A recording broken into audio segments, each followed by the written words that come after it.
Alright, let's play some more Jund. Just run back the list. Continue learning about this Chandra card, this overall setup. Is Bob not good right now? I think Wrenn does a lot of the things Bob did in terms of providing you card advantage, and Bob honestly feels like too slow for Modern and too painful for Modern nowadays. So, moving away from Bob has been quite nice, honestly.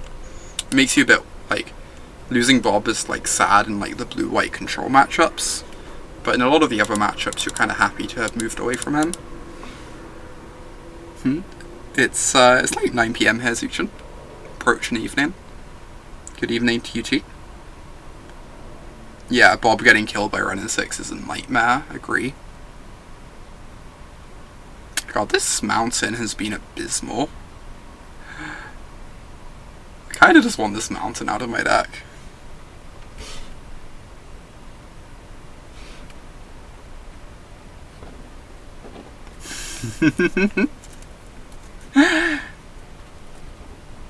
Bob is in cheese. Doesn't quite work for Prometheus, but nice attempt. Yeah, we're trying out 2 Chandras just to see how we like the card. Obviously the downside is sometimes you draw both Chandras in your opener and don't have any spells to pair with her, but obviously gonna keep this hand. Yeah, basic Mountain Jund has always looked horrendous to me too. I guess that's, if you don't play Chandra, you get to not play basic Mountain. You can play like a Swamp instead.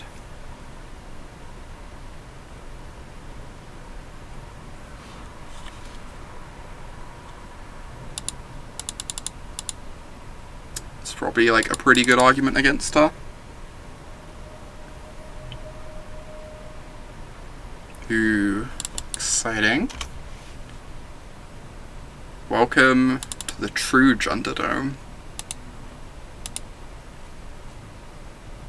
You've seen some new Jund lists running the 4-drop Vraska. Yeah, I am a little suspect of that.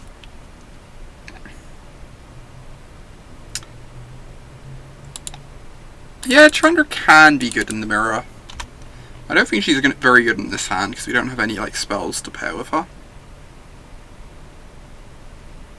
She's very good at killing Lilianas, which is nice. If they Liliana edict your Goyf, then you get to Chandra kill the Liliana. She also helps against Wrenn a little bit. On the same basis.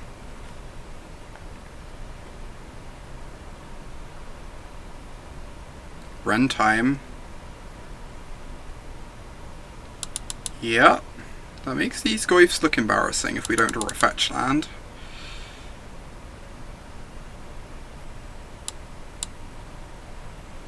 Please let me draw a fetch land. God damn. Alright. There you go, I guess. I kinda need them to cast the Liliana so I can start attacking with this Chandra. And get some cards in the yard for my Goyfs.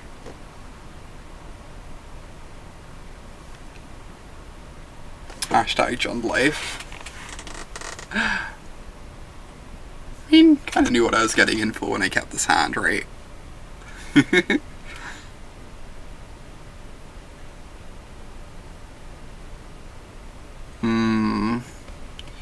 It's also very good against these Tarmogoyfs. Right, Black Source off the top would be incredible. It's actually pretty good.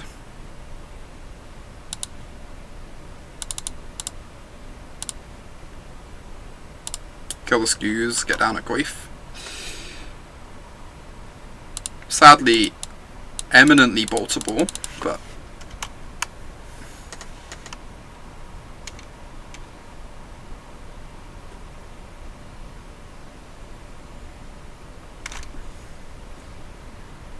alright, didn't get bolted. If it eats up a Liliana Edict, then Chandra gets to kill the Liliana, which is nice. Or, you know, Bloodbraid can kill the Liliana, either or.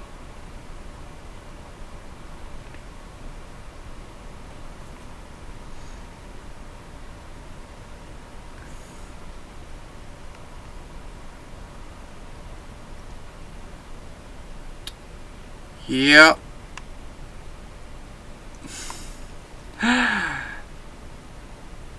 God, Scavenging Ooze is just so impressive.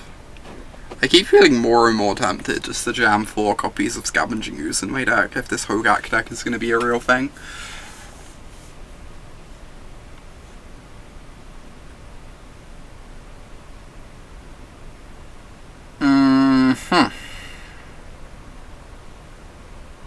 Why not 2 Nihil Spellbombs in the main? Nihil Spellbomb's just such a bad magic card.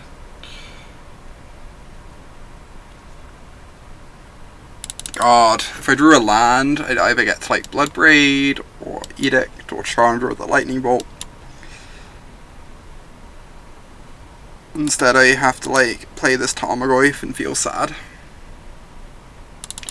Oh, maybe I attack with my Goyf, they block with their Goyf, and then I run it. It's like a pretty unexciting line. It does get my opponent's Tarmogoyf out of play. If they double block, I get to kill the Skoos, and then my second Tarmogoyf is good.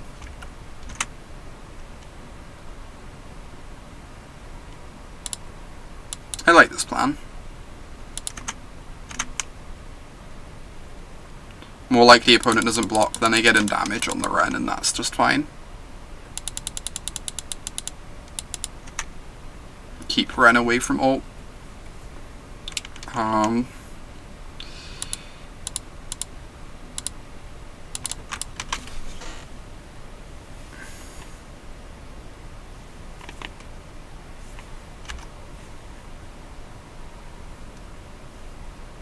Does this deck want more fetches? That was something I was considering. If I was to cut the mountain, I would get more fetches, right? I kind of wanted to add another fetch land. Did I cut... Did I cut the... I cut the second swamp for a fetch, right? It's possible, you just have to do that. Just like run minimum basics. It's not like that many people are even playing Field of Ruin nowadays anyway. Currently I think we have 8 or 9 fetches. 2, 5, 9. Yeah, we have 9 fetches. So you could definitely add a 10th over like the mountain. And just like, you know, accept that you're a bit sad against Field of Ruin, but Wrenn and Six is good against Field of Ruin anyway.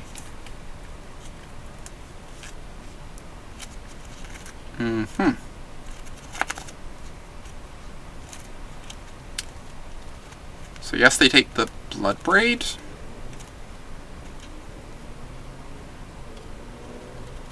Yep.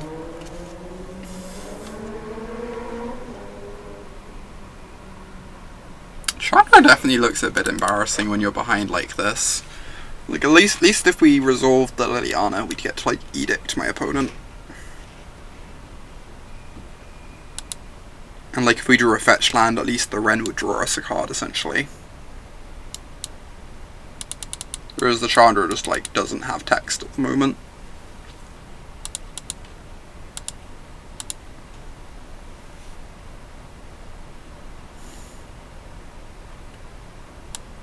I think I'm kind of off these Chandras. I think they're quite strong, but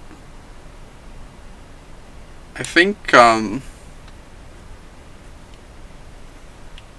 extent to which they're bad when you're behind is pretty awkward.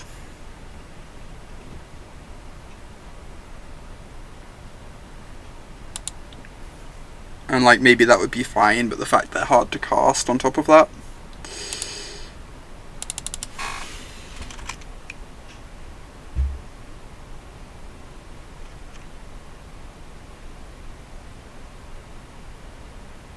Yeah, that's true. If they were an Ooze, I mean, we probably wouldn't have the mountain in our deck if we didn't have the Chandras.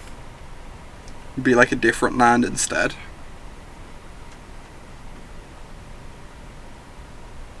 But that is fair that if we had this exact combination of lands, then like a Skoos or Bloodbraid would be bad too.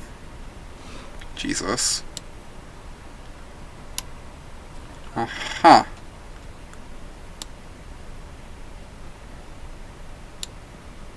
It's kind of terrifying. I assume this card would be bad in the mirror, but actually seems kind of incredible. At least here, like, obviously we're really far behind, so anything's gonna look incredible, but if you just tap too low and you can get it out, then your opponent can get it out of bolt and push range. This is really awkward in the opening turns. You just can't cast it until turn 4 because of Wrenn. Anyway, in the mirrors we've just been running back our main deck at the moment. Tuned my sideboard for different things. Is the tree sentient like a tree folk, or just a regular tree that's animated due to Wrenn? I am wondering that too. Injectilio. Have I tried 4 mana Chandra? Yeah, I tried out 4 mana Chandra. She was fine. Wasn't like the biggest fan. I think all the 4-drops are kind of just worse than Bloodbraid Elf is the problem. Bloodbraid Elf is just extremely good.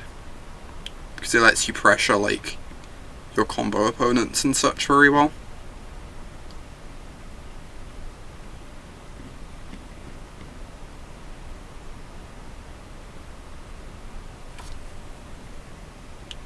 Like, Bloodbraid Elf is a big part of the reason why, like, the Tron matchup is, like, kind of tolerable. Being able to curve into that card. You think Plague Engineer and Brutality should come in? Why do you want Plague Engineer? Because of Dark Confidant? We don't even know that our opponent has Dark Confidant in their list. Oh, I guess Hex Drinker is scary, but... How has Chandra been so far? In the first league she's pretty good. So far this league she has been less good. But still trying her out. Always learning. Guess I want a Stomping Ground.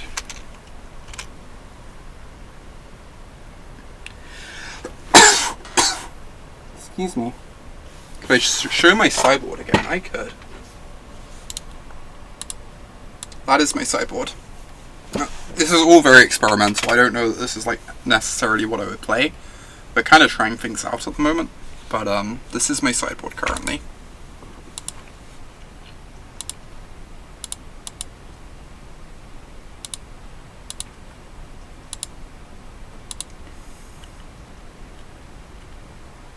Alright.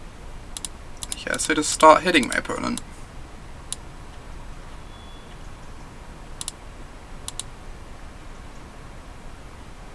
Why did I leave in my discard?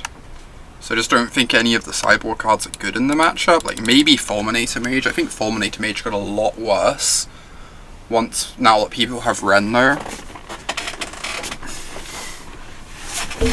Like what cards are you boarding in? Like Brutality doesn't even kill anything. Like most of the time. Fulminator is bad against Wrenn. Plague Engineer is just like really clunky in the matchup. I think I'd rather just have discard spells to fight over like the Planeswalkers and stuff in the early game, even if the discard spells aren't great in the matchup because of top deck wars later on.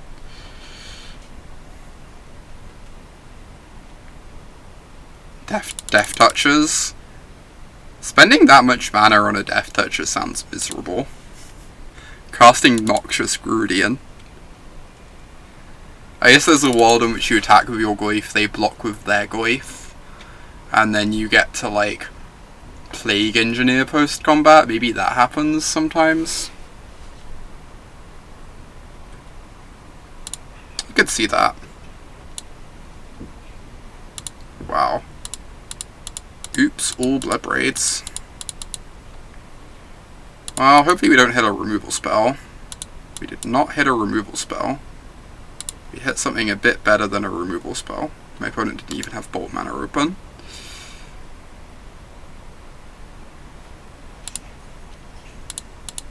I swear to God, if I get Surgical here... Okay, my opponent was like about to cast something and I couldn't figure out what they could even cast here.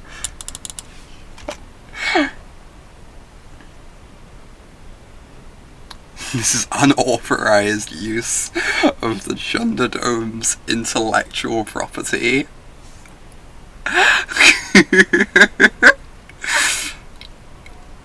Oh my god.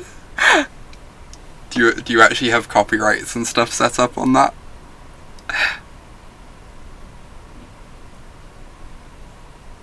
Maybe we need a Thunderdome battle to decide on how the Thunderdome's intellectual property can be used. Or who it can be used by.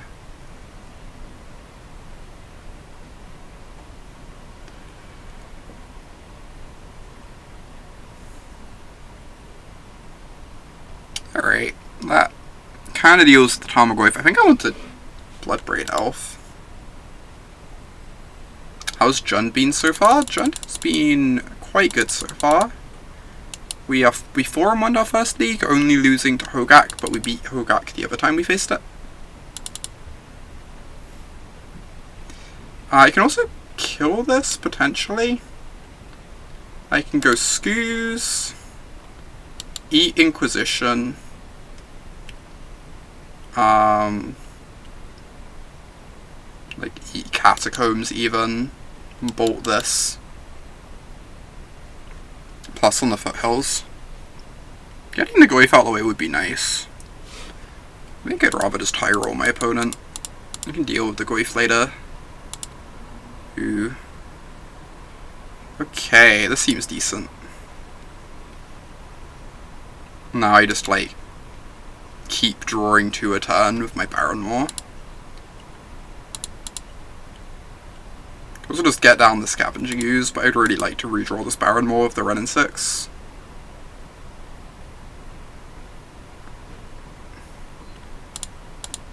Even get to hold open Fatal Push this way? Nice. For the Ravine.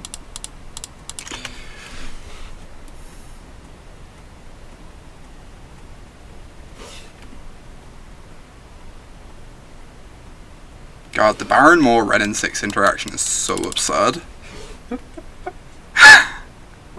Yes, I would like to cast my 2 mana Phyrexian Arena.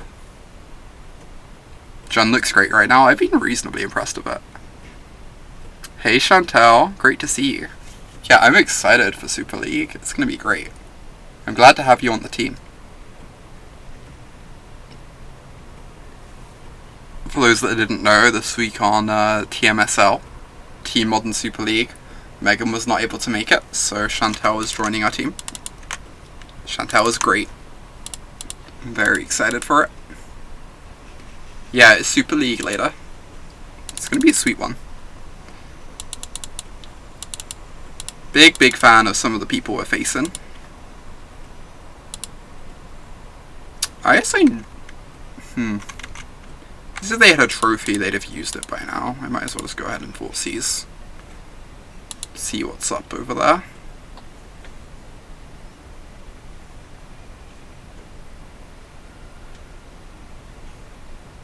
Animate the Raging Ravine. Deal. Swear my opponent's hand is 4 lands, and suddenly we realise why we've been winning so much this game. Alright. I'll take it. Deal. Same as last time, run back to same 60. Who needs a sideboard?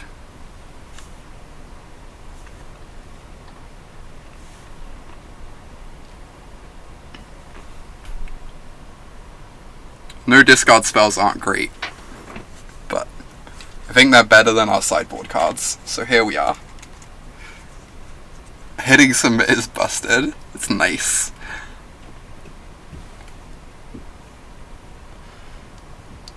Like, I used to board in Fulminators in these Jund mirrors, and they were pretty good, but I think Wrenn and Six just makes it so bad now. Happy of Ooze versus Hogak. The Hogak matchup's really tough, honestly. That's why I have, like, the Leylines on the board. I kind of hate playing Leylines in Jund. Instead of, like, other types of graveyard hate. And if Dredge was the best graveyard deck, I would just play, you know, mix of various other pieces of Grave Hate instead. But I think you need Leylines against the Hogak deck, so here we are. I think they're important. Alright. See what's going on over there. Oh, they have 2 Wrenn and Sixes. This is unreasonable. I guess I take the Liliana, and then my Goyf threatens to kill the Wrenn and Six in a little while. Double Wrenn is cheap. Agree. I think it's 35 Terror.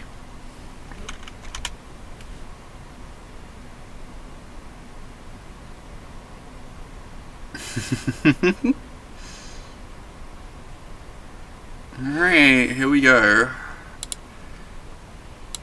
Wrenn and Six is so good. Jeez. Okay. Just go fetch a forest and jam the Goyf into play.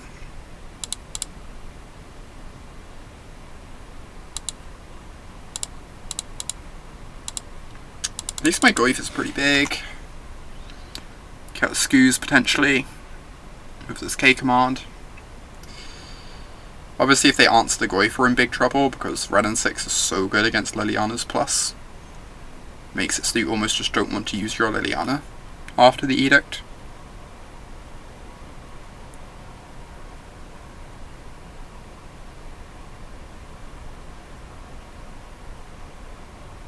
Yeah, I think it's for a while in Joctilio. It isn't for a while. I think they're every 3 months, like you say.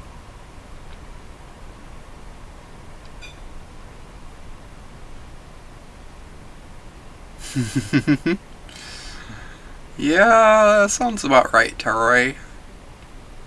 Hogak deck is impressive.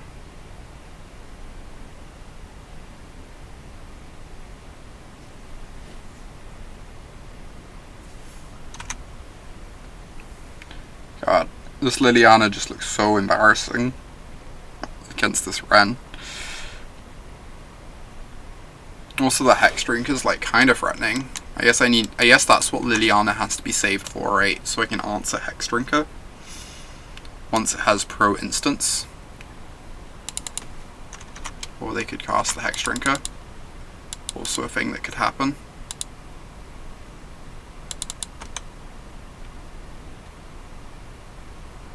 Pretty okay with this. Oh. I guess I'm less okay with this now. Alright. So I have to get this Goyf back and shock this before my opponent can get a Scoos online.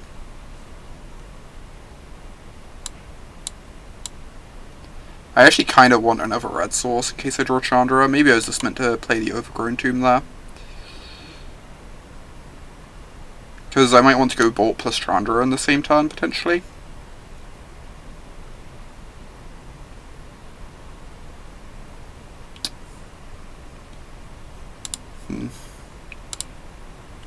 Return creature, deal 2.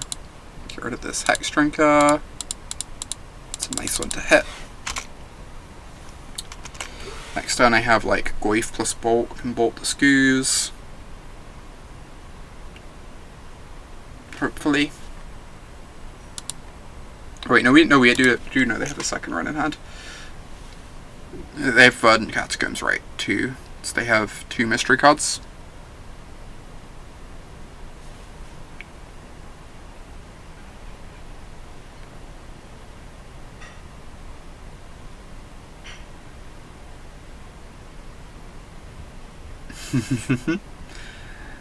I was surprised when you cast the 5 mana Nicol Bolas against me, Adam.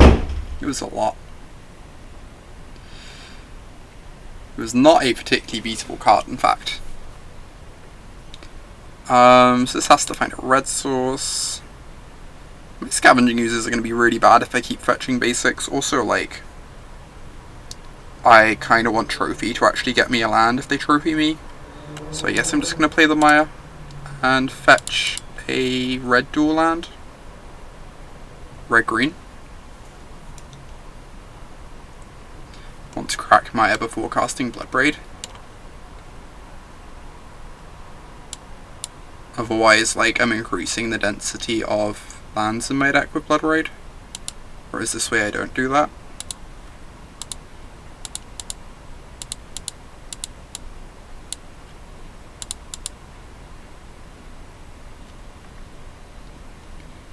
Awesome. Great one. Right, I need them to not have Kolaghan's command. I guess if they do, I can use Liliana to answer the Hex Drinker. So it's not the end of the world.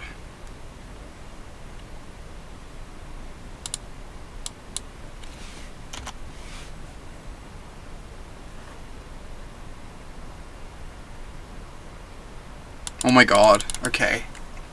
Wrenn and Six is now under control. Awesome. I wonder at what point I'm meant to start ignoring the Wrenn and going face, instead of like slogging through a Wrenn and then another Wrenn. As long as like Wrenn can't ultimate, maybe it just isn't that threatening if they don't draw a cycle land or something.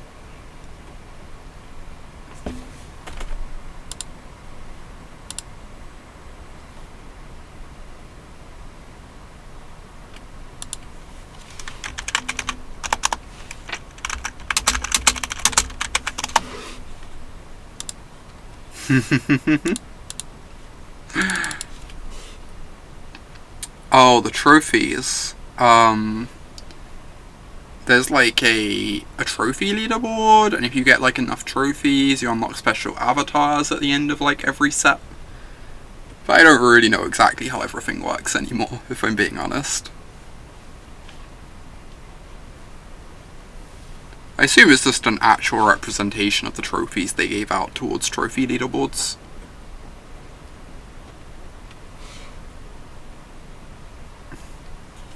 Is my opponent just flooding out again? 2 games in a row. Play a second Wrenn, kill the Scoos, adorable. Deal.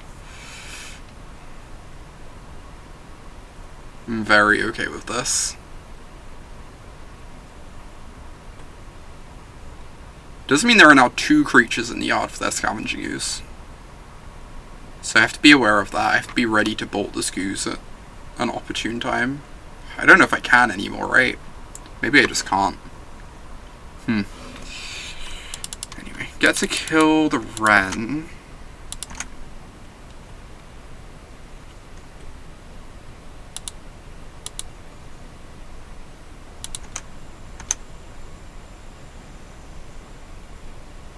I hope. Alright, so they have a Scoos in hand. I don't know that they can actually kill this Goyf.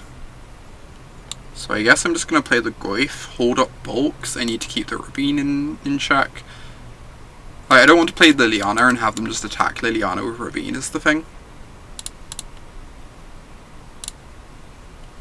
I think that would be quite bad for me. I think I need to wait. Then Liliana gets to like Edict the Ooze, Tarmogoyf gets to kill the Wrenn, Bolt gets to deal with the Ravine, and we kind of have everything that we know about in check.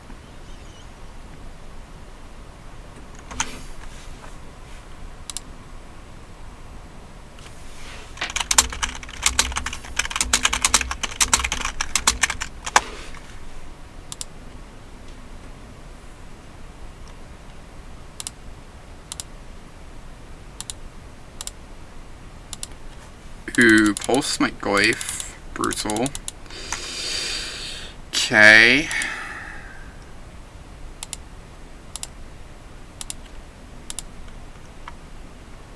Sorry, just sending something to someone.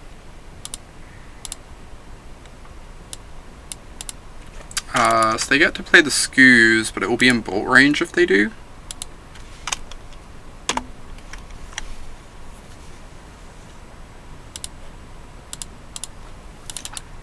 Which is not terribly exciting. I guess they just want to keep it protected on that basis.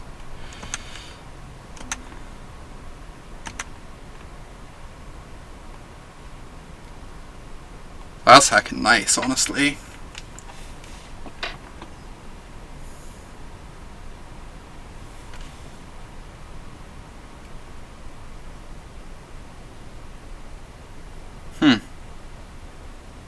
This is a good Chandra. What are we doing with it? We have a few options. I can go Chandra, Thoughtseize, take the Skoos, protect Chandra with Bolt. Or I can go Chandra, K-Command. K-Command isn't even that good, it just gets back a Tarmogoyf. But then, like, the other mode is kind of irrelevant. I do want this Bolt to kill the Ravine, I think. I think we're going to take down the Wrenn in time anyway. Command to get back Bloodbraid, and that's also good. I think I'm just going to copy the Thoughtseize, but I'm not sure if that's correct. I think if I can, if my opponent doesn't have a Skoos... Yeah, my opponent does get to ping the Chandra to stop her casting a spell next turn, but I'm pretty happy if they do that, I think. I think I just want to cut off the Skoos.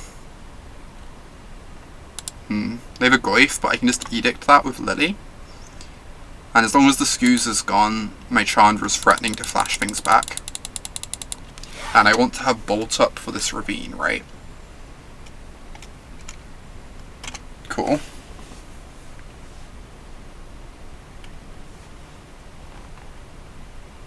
This Chandra is nice. God damn.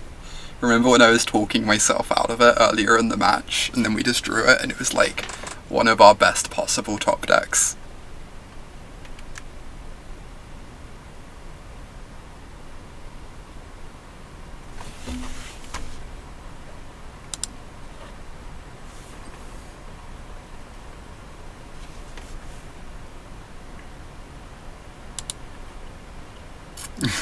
We did, Adam.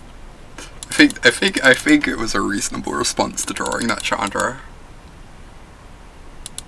What other cards would have been as good as her there, honestly? Like, can you think of any? Like, Bloodbraid, obviously. I can't even think of anything beyond Bloodbraid, though.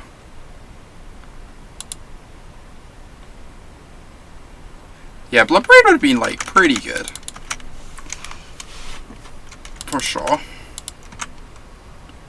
But, like, depending on what you hit on the Bloodbraid, it might even have been worse. There's a world on which it ends up being worse.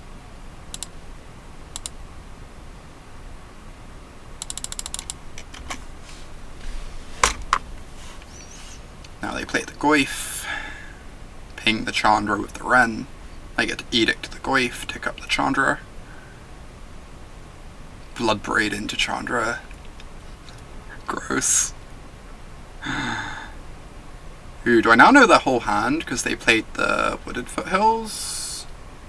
Yeah, I do. That's kind of nice. Alright, so I can kill the Wrenn.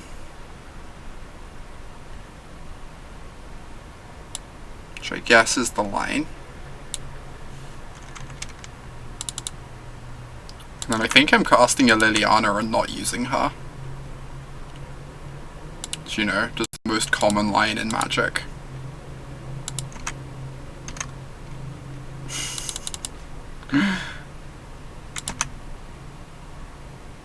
Unless my opponent know about the Liliana for the sake of the Goyf, but this means I can actually double edict if I need to.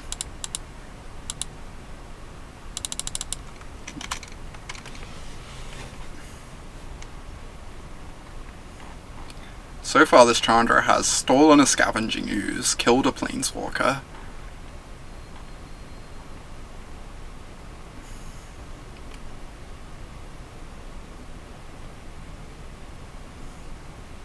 God, I really want this card to be good. No, my Chandra! That's the max punish, too. So if I zero, I guess if I zero, they just minus Wrenn, play the second Wrenn anyway. So it actually makes no difference what I do with my Chandra there. I'm losing the Chandra regardless, right? Makes sense. It's kind of nice how the Liliana in play makes our discard spells live top decks. So my opponent just doesn't want to play the Goyf now. On that note, we're going to hit a discard spell off this Bloodbraid and it's going to be delightful.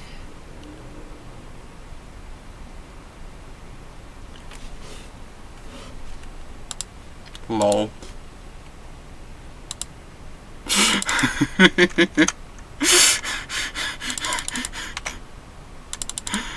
Oh.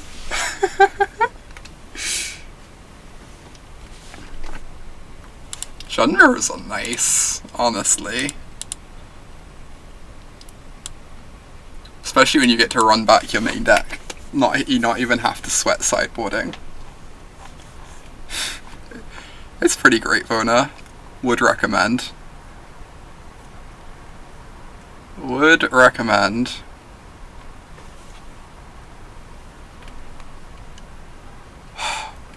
That match has had, basically had zero impact on me figuring out whether Chandra is good or not. So that's nice. Because one game she looked awful and one game she looked completely unbeatable. Like, wildly unbeatable.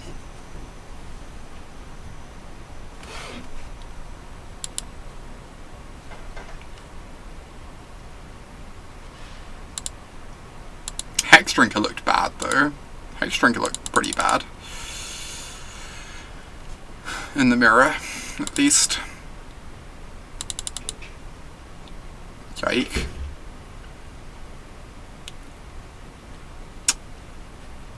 Well, don't even get a scry. How do we keep drawing both the Chandras in our opener at the same time? It's kind of ridiculous.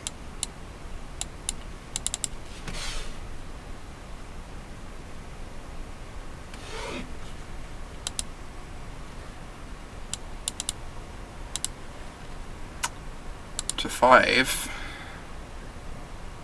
Alright.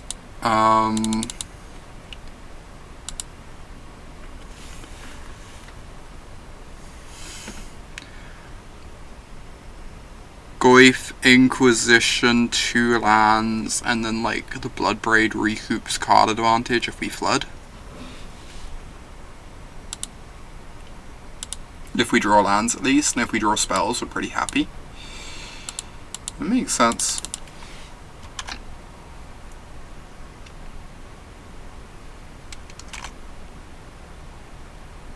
Cinderglade. Wild. Please don't be Titan Shift. Oh my gosh. Somehow worse. Yeah. This seems bad for me.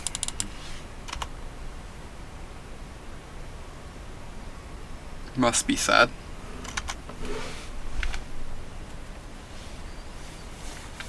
I guess I just need to get this Goyf going. Not like Inquisitioning really achieves much against the hand of mono ramp spells.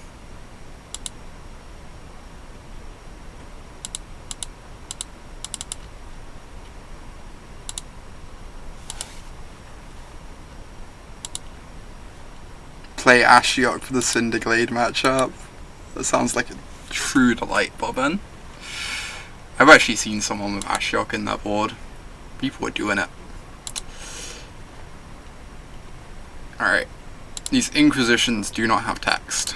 These Tarmogoyfs nominally have text. I cast my Elvish Warrior, Sego.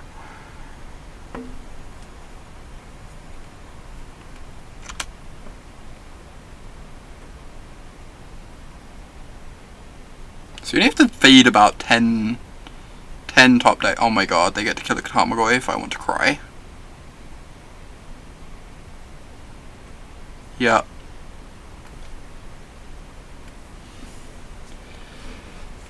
Huh. Yes, I'm gonna Inquisition my opponent.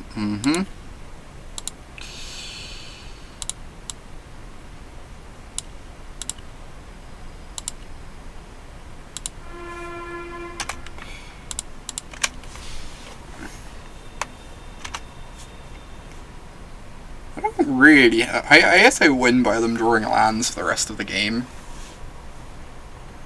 I take that back. Take back everything I just said.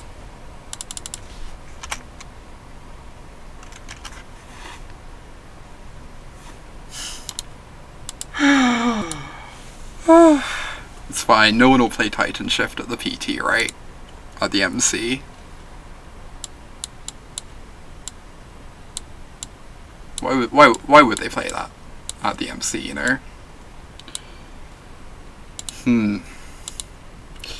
Kolaghan's command seems bad. Also board out all of these to make the matchup better. Oh my god.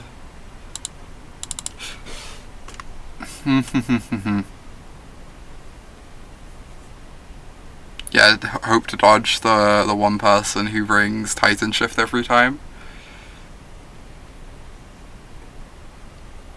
It's true, Julio. I heard about that. The Scape Shift bracket. Titan Shift bracket. Strong concept. God, Scooze is so bad in the matchup, but I think we just need it because we don't have Bobs. These deal with Balefs, which I assume my opponent is boarding in. I guess Liliana's kinda deal with Balefs.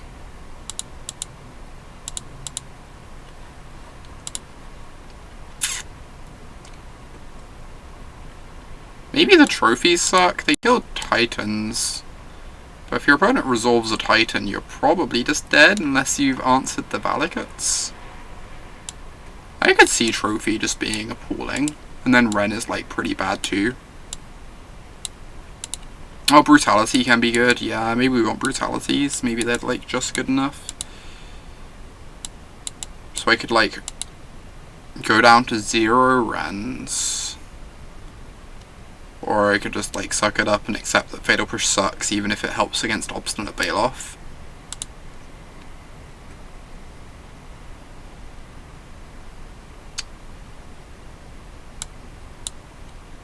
You think Bolt sucks? I mean, Bolt does help kill them. Wrenn seems medium. I think I'm just gonna go down to 0 Wrenns. I think I'd rather just have Bolt to like help my clock.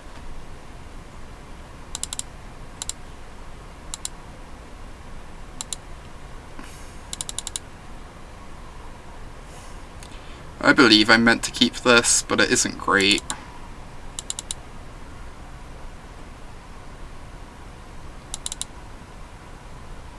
Oh, Trophy with no, that's a good point. Trophy against Valakut in combination with Surgical is pretty nice.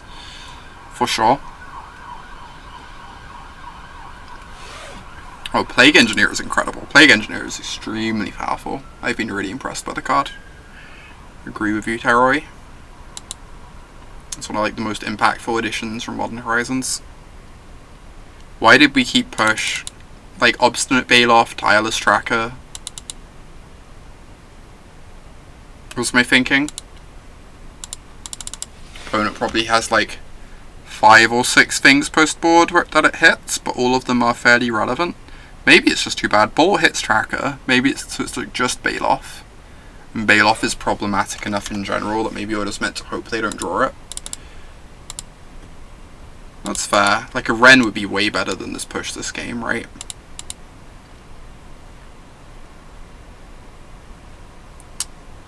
If we had a Wrenn this game, we just like guarantee Fulminator Mage next turn. Instead, we're having to play a Scooze.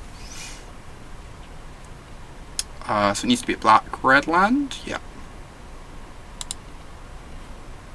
Instead, we're just playing a Grizzly Bear.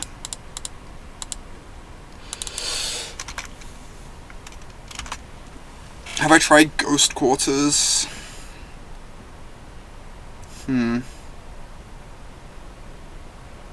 I could do that. I guess I'm not bringing in Fulminator Mage and mirror matches anymore, right?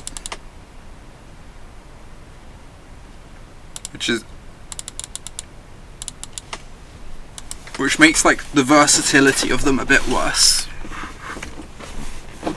I only have the 1K command.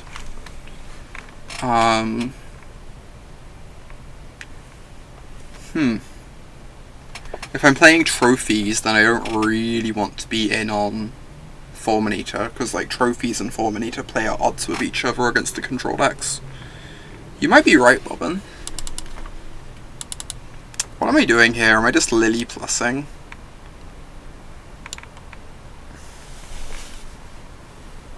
Or do I have to slow down these lands a bit? So they're going to have 5 mana next turn. Can be a Bailoff, yeah. I also think I just need to cut into my opponent's lands.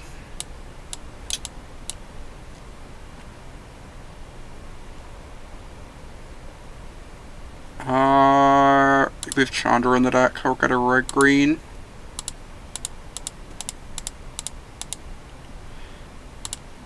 I guess my thinking is if I ever want to go for Lily, I have to start this turn and just like hope they don't have a Bailoff.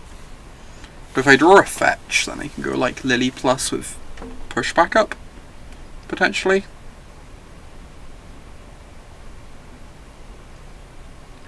Relic. Sure.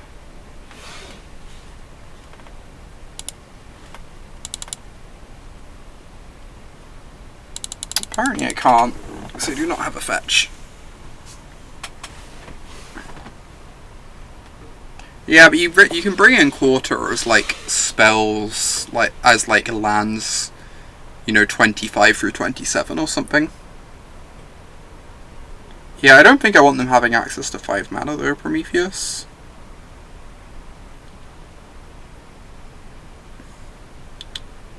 What am I doing here? I can try and cut them off Titan with Fulminator Mage, I guess.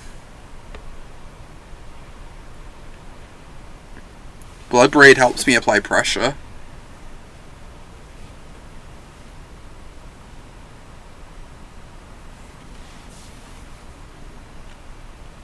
This is so tough.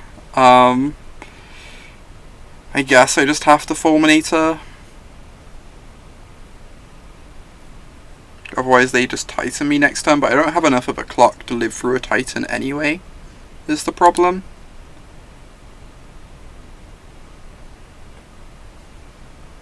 Like, they're just going to get a couple turns to draw into their 6th land regardless.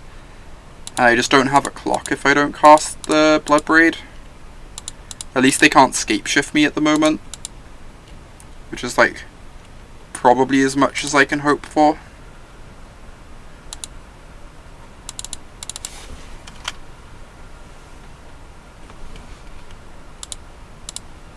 Move them on a 2-turn clock now, and then next turn I can use Fulminator to keep them off of Scapeshift.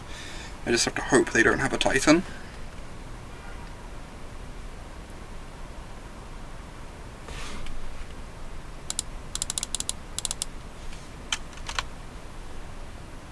Don't have a Titan. I guess they could Scapeshift us still.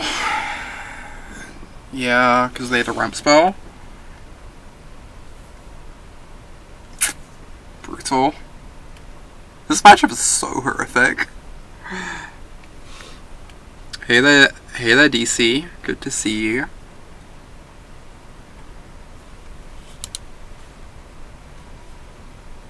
Alright. Let's move on. Move on with our lives.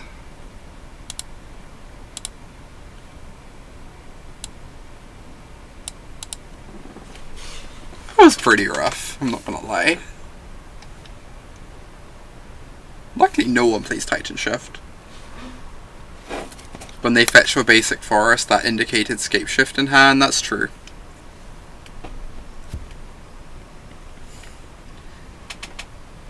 Why didn't you Jundam that game? You're not allowed to 5-0 leagues of Jund. That's like basically illegal.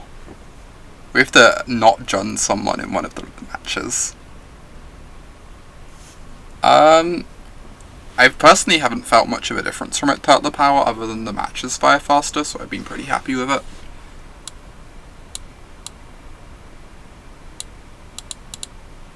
I'll see you, Ouphe. Sleep well.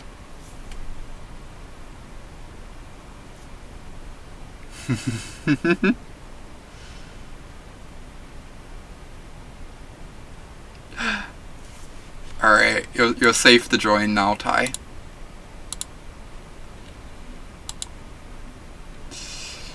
This is fine. It's pretty unexciting, but it seems like a keep. I think Thoughtseize is probably good in the sideboard of Dredge. If nothing else, one of the best Dredge players on the planet plays Thoughtseize in the sideboard. Like Sodek plays them, which is generally a good indicator on whether you should have Thoughtseize in your sideboard. I think Thoughtseize is pretty good as long as you don't overboard with it. It's like very tempting just to bring in Thoughtseize all the time. I think you have to like be very picky about when you bring it in. Would I say Jund is hard to play? I always find rating decks and how hard they are to play kind of nonsense, because they all just require different skills and different understanding of the format and stuff, right? Like, one person is going to find Jund really hard to play, one person is going to find Storm really hard to play, etc. It's all kind of meaningless.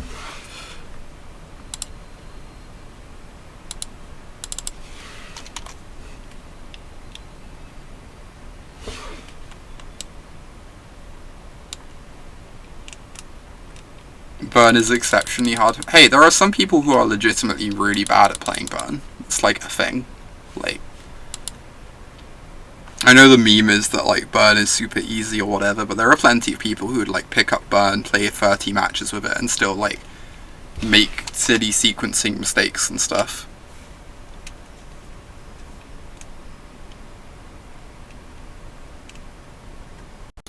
Interesting. We appear to be dead. So that's nice.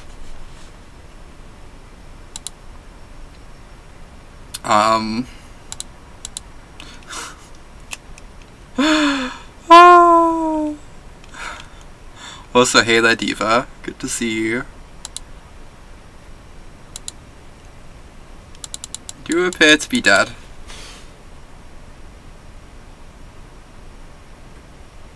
I can play the Goyf as a good blocker, but I think I'm maybe meant to hope they don't have the nut drawer and like I untap with my Skoos in play.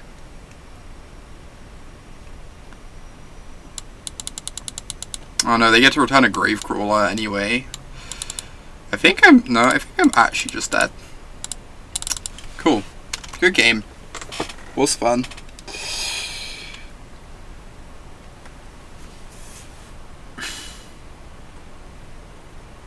Reminder that the Hogak deck is messed up and I need to test it more.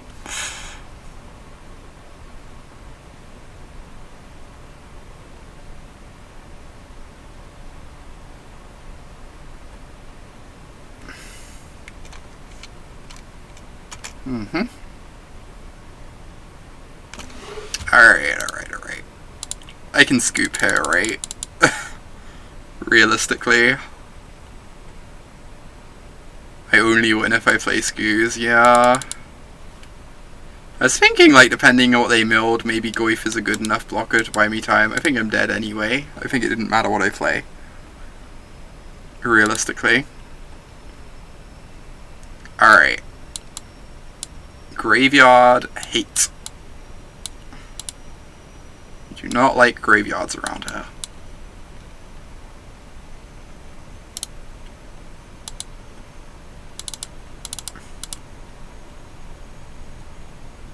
Cool.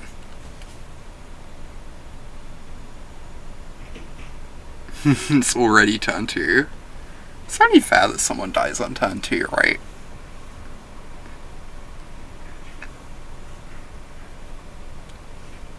You think deck difficulty can be explained as how often you do nothing when you have the ability to do something. Yeah, people really underrate, like, not doing stuff with Burn to make your opponent not know what sort of clock they're on. Like, there are obviously matchups where you do just want to dump your hand to kill them, but there are also matchups where you just want to sit on Burn spells and, like, leave your opponent in a position where they just don't know what sort of clock they're playing against, right?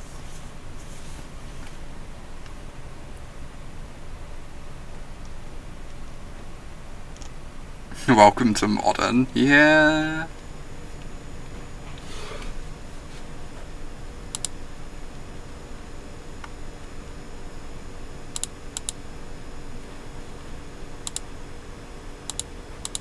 Keep.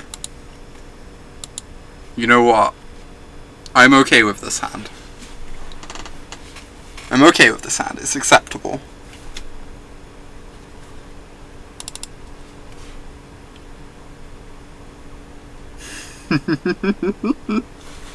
This hand's alright. Seen worse.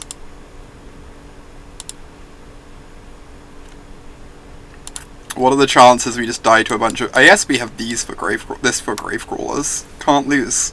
Easy. Watch my hubris scatter before me.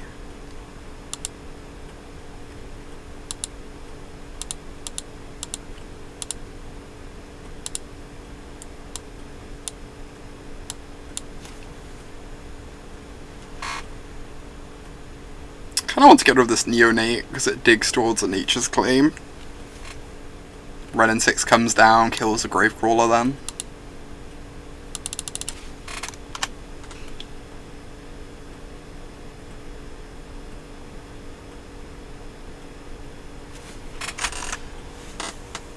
Yeah, that sort of stuff with Burn is just fascinating, honestly. Agree, Bobbin?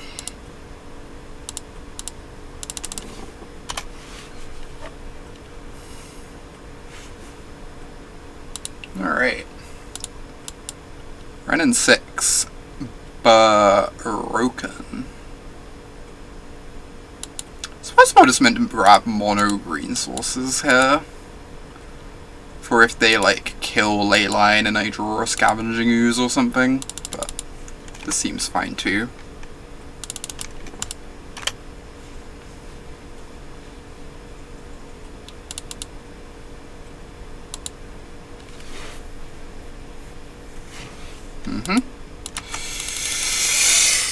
Okay, that makes things more exciting, I guess. Or they could concede. Also acceptable.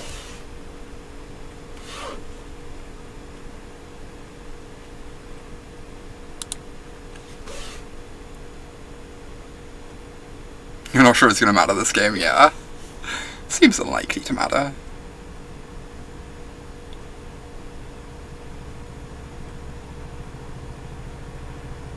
You miss Grixis Death Shadow, rest in peace. 2017 to 2019. 2017 to 2017, depending on how you look at it. I suspect this is a mulligan, right? This is not nearly good enough. If one of these lands was a Scooze, I think I would try it, but...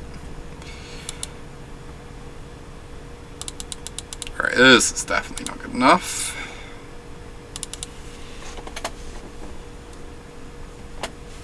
Alright, all in on Scooze or more to Leyline? I think we're mulling to Leyline. I don't think the Scooze is going to be good enough.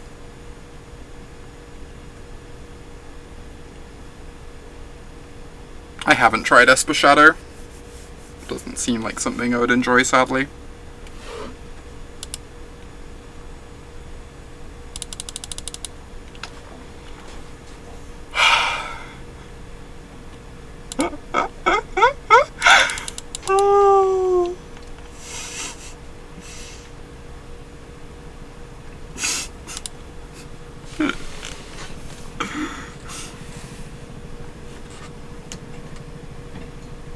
We have Surgical Scooze Stomping Ground.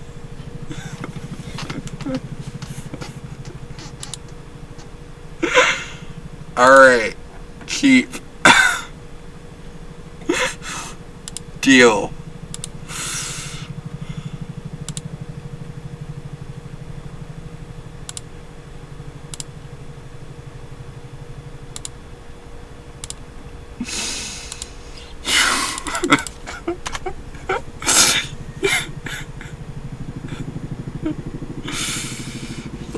Nature's Claim incoming. Nature's Claim incoming.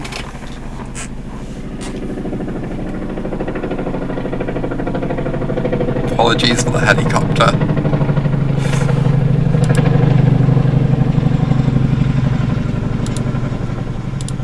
Alright. Yes, when you mull to 2, the only thing to do really is to start on 15 life.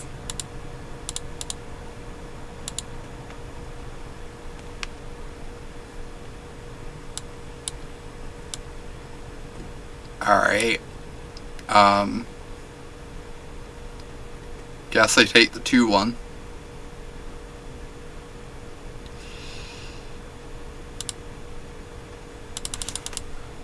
Sager.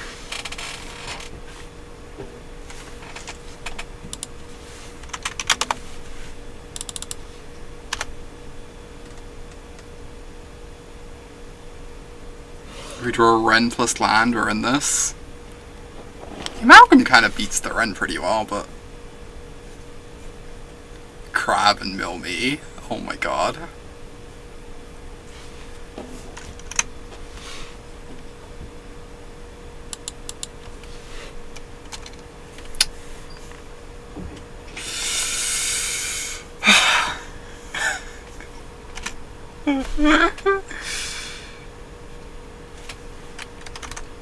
Please no land.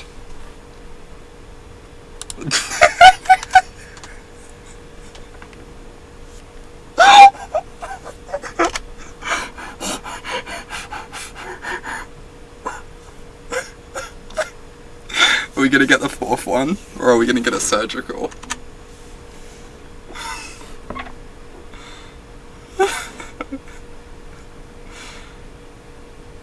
No!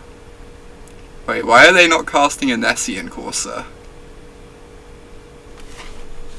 You know what? I'm okay with this.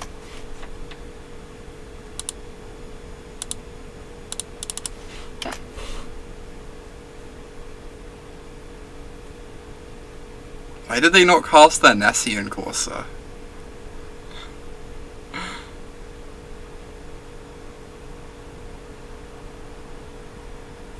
Seasoned Pyromancer with Leylines. I mean, you're not wrong.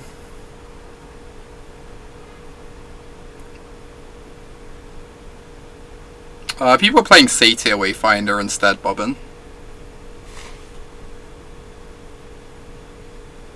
I mean... Scary.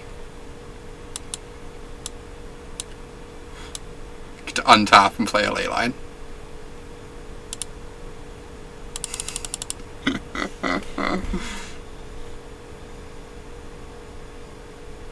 I would find that hilarious, personally. We would die completely.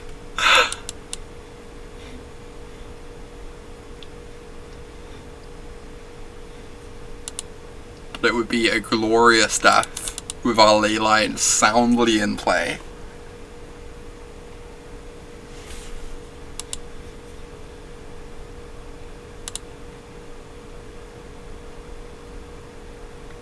I wonder what the percentages even are on you mulling to 2 before finding a Leyline.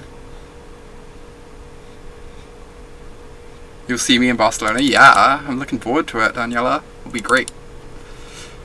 Very much looking forward to hanging out.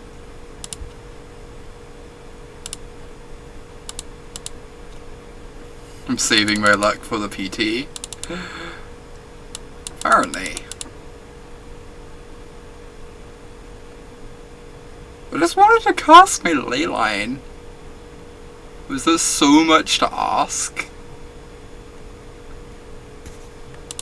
Such sad death. Not even casting my Leyline of the Void.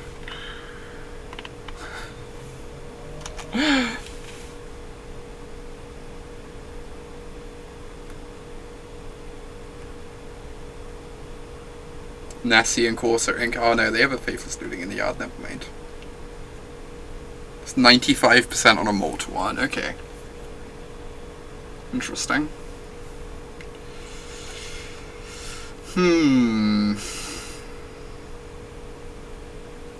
card is like the tiniest bit terrifying.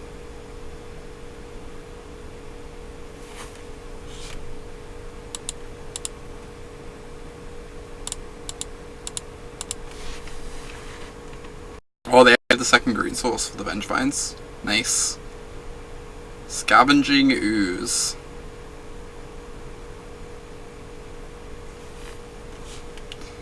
Alright. I have to imagine I'm just 100% dead, right? I can't possibly win this from this position. They will never stop my Leyline. Stand corrected. We gain 4 life for 4 mana. 4 mana, discard an opponent's card, gain 4. It's like Vicious Rumors, but much more efficient. Or inefficient. Probably more inefficient than Vicious Rumors, if we're being completely honest. Oh. Alright, opponent. It was a close one, but I guess we'll give you it. I guess we can give you that one, you know. Close, though. God, the Hogak decks are incredible. I feel like I say that every time I face them.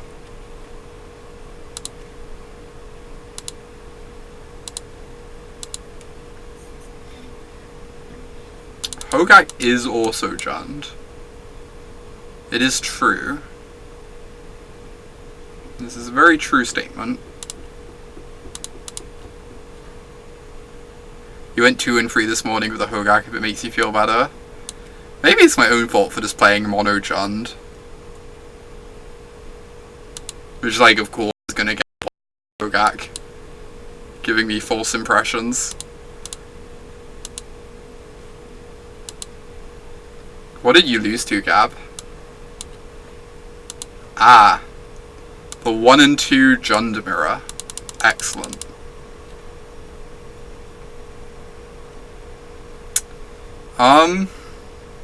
So I guess I just take the Tarmogoyf. Since I can't fight over the Wrenn and Sixes anyway.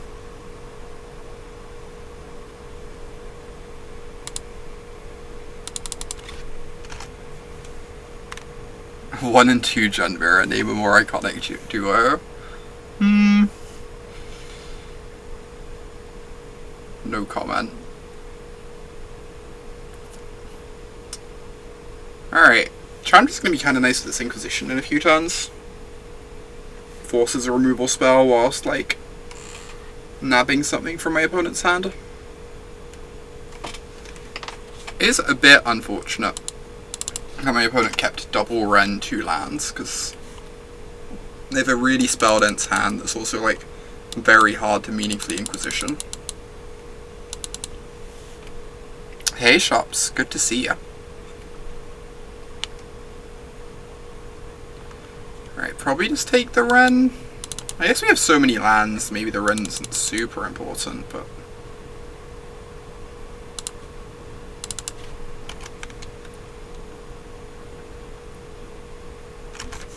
How else could it possibly go, Tyler?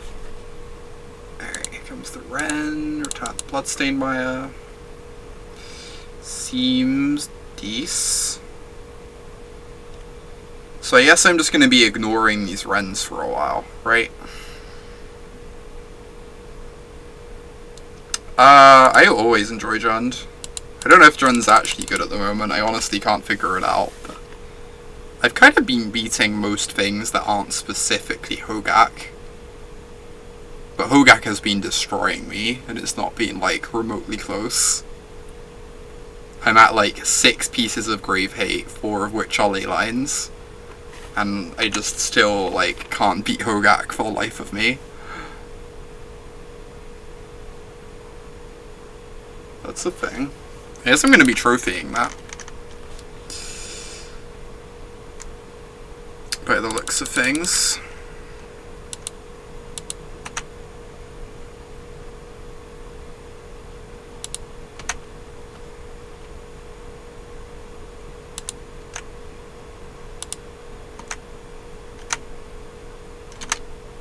Then I get to Chandra, take the trophy from their hand. I guess if I take the decay, they're gonna have to use trophy to answer the Chandra, and then they can't deal with my Ravine with it. That makes sense. Just Jund defeat the Urzadeks. The Urzadeks don't seem to be that popular as far as I can tell. Right? Like, even Canister was saying he's not confident he should take an Urzadek to the MC, even though he desperately wants to. If Canister's kinda off it, I don't know how many people will be on it. So I have to take the decay, because my opponent has to answer the Chandra anyway, and they're probably going to use a trophy to do that. And I like the land of the trophy is actually pretty helpful for helping activate like Ravine and stuff. Makes sense. It's like a bit risky. I would like to be able to activate the Ravine, but I think this makes the most sense. They can go Wrenn minus, play Wrenn minus, I guess, to answer Chandra. That's the other option. And then have trophy up for this Ravine. And then will I get parity except they have a Wrenn in play?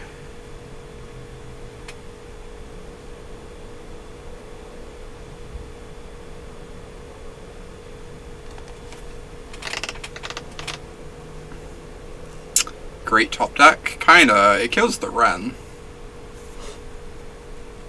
You think we still animate? Yeah, we have to get the trophy out of my opponent's hand, right? And then we get a mountain. Yep, I agree. I agree with that completely, Bobbin. You and I are on the same page with this.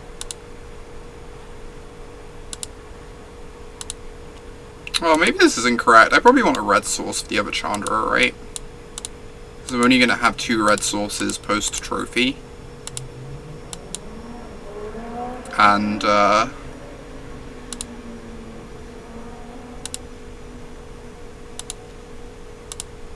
might want to, like, Chandra back the lightning bolt, potentially.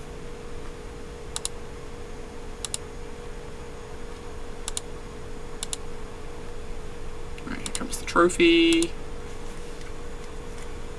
Basic mountain doing work. The basic mountain is looking nice here, agree.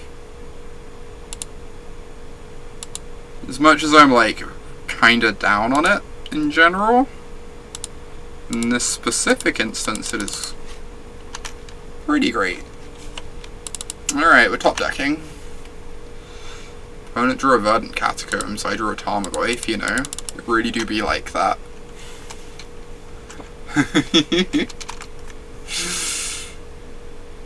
Really do be like that, opponent.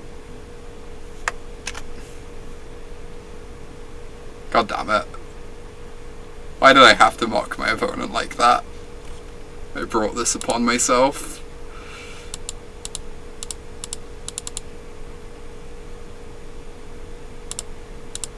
Dece. So I have a bolt in my yard, so I want to tap this way so I can Chandra back the bolt if I hit Chandra.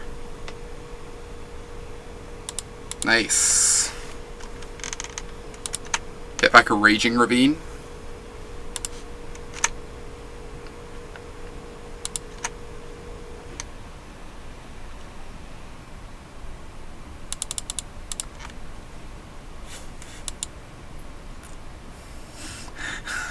Really out here just calling things the Junderdome without a Junderdome officiator.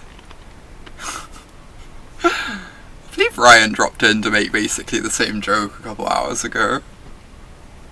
I believe there should be a Junderdome battle to fight over the use of the name Junderdome.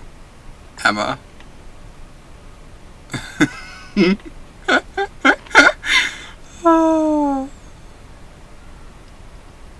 Current approach to Jund mirrors, running back my main deck.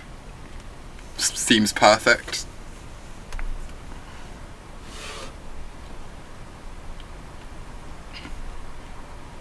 I would love to win this Jund mirror. If I can, I'll be 3-0 in mirrors. and like 1 and 4 against Hogak with a Dream. You have Jadine read the high ground. Maybe if I promised to take Jund the MC though, Jade would be so proud of me that she'd let me use the name Jundadome. Maybe. Okay, so again Chandra looked absurd. Of note. Chandra's so good in these mirrors. Maybe the fact I don't have like any sideboard cards for mirror matches and such is good enough that it is like enough justification for having Chandra in the main. Like I'm allowed to like have a couple cards that are really good in the mid-range mirrors if that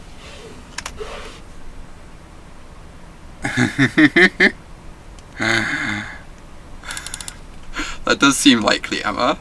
Right, so I have to get a shock land for the sake of Wrenn. Don't know which shock land, Blood Crypt or Overgrown Tomb. I do need 2 red sources for Chandra. Board out the discard. What cards do you want me to board in instead of the discard spells? There are 0 cards in my sideboard that I would like more than the discard spells.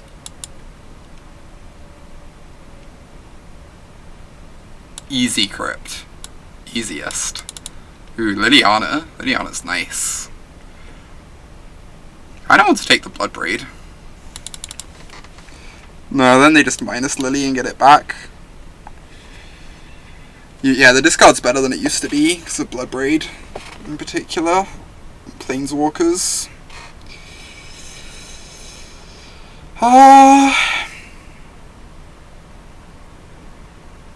This is a bit tough.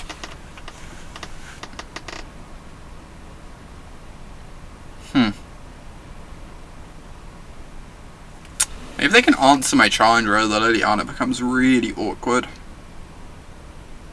I think I want to just take the Bloodbraid though. I have a trophy for Liliana potentially. I know they just snap minus Liliana though. And get back the Bloodbraid anyway. Then Chandra potentially immediately kills Liliana if they do that. And it like eats into my opponent's mana for multiple turns. Pyromancer doesn't do anything. It is a 2/2. They can't even cast it at the moment. I guess they could crack the Field of Ruin, but that takes up a lot of time.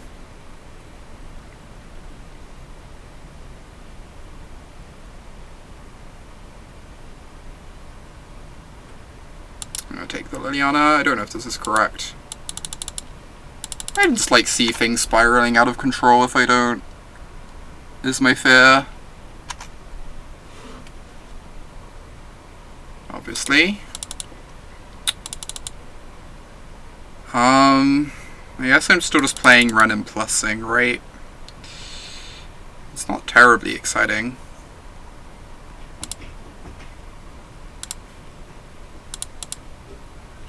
That's the problem.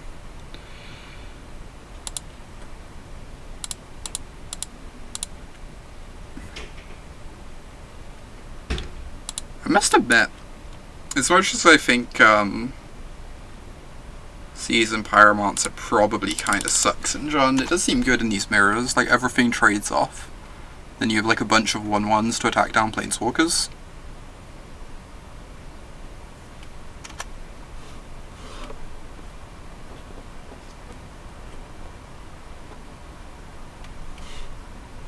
Taking Liliana prevents having to trophy it and answer the Bloodbraid that it would get back almost regardless.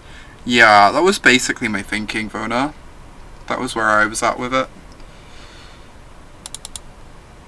Hopefully it ends up working out.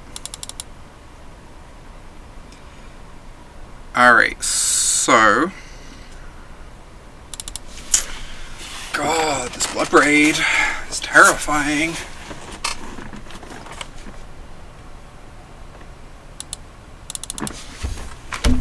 Yeah, maybe I'm underrating the Pyro. It does seem very good in these mirrors if you can ever cast it.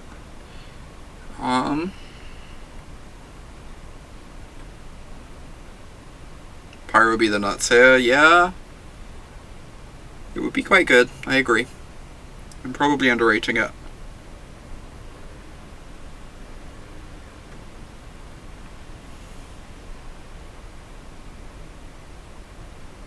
I wouldn't get any tokens. Like, it wouldn't be super exciting, but it helped me dig into my deck and wouldn't cost me any cards.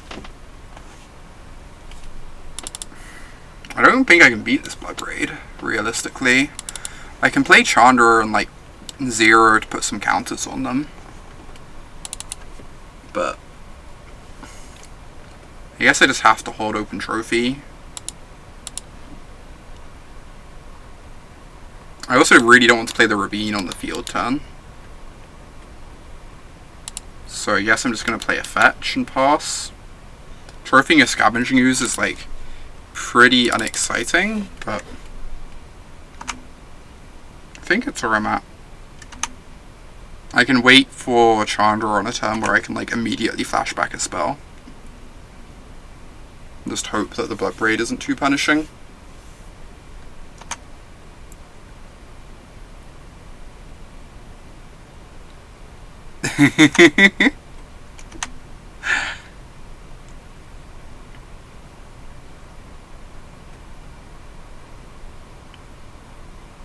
Not cracking the Field of Ruin is interesting to me. I just really want to save it for Ravine. Even though they have like a Pyromancer in their hand that they couldn't cast.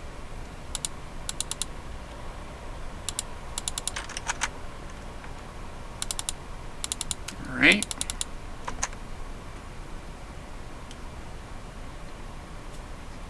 Okay, get rid of an Inquisition.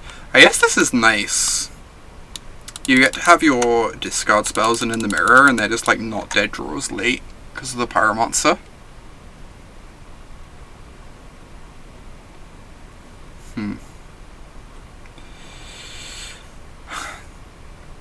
Obviously it's more appealing to trophy the Scoos. If I trophy this, I don't even get to get rid of this anyway because they just eat it with the Scoos. Yeah, that makes sense. There is no keeping the Wrenn alive to kill the Elemental.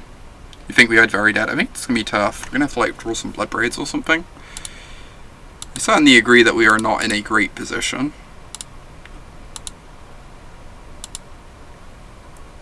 I don't know, if we draw like a Goyf as well, we have like a decent blocker, maybe they can't kill it for a little while. And then all their bodies are a lot less relevant. I certainly don't think we're out of the game by any means, Bobbin.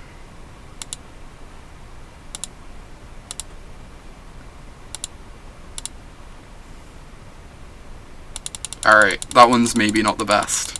I believe I have to draw a Tarmogoyf.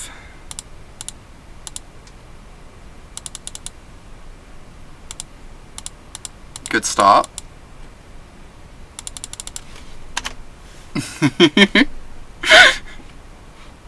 Peatland into Goyf worked out at least. If they can't kill this, then their creatures don't really actually do very much for a little while.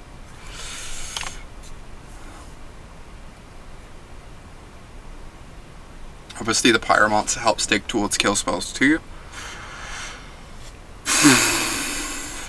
Okay.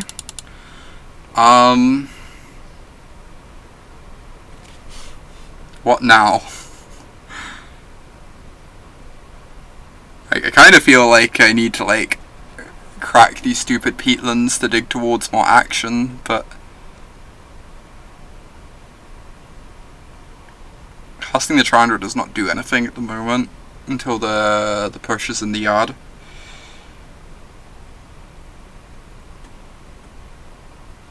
Alright, I think I'm gonna crack the peatland. Kinda sucks like going down on lands like this, but I just need to... Oh, Chandra hold up fetch plus push. Maybe that's reasonable. And then we get to start ticking up our loyalty. Oh, you can't cast Chandra with fetch plus push though, because you need the second red source. It's like not even possible.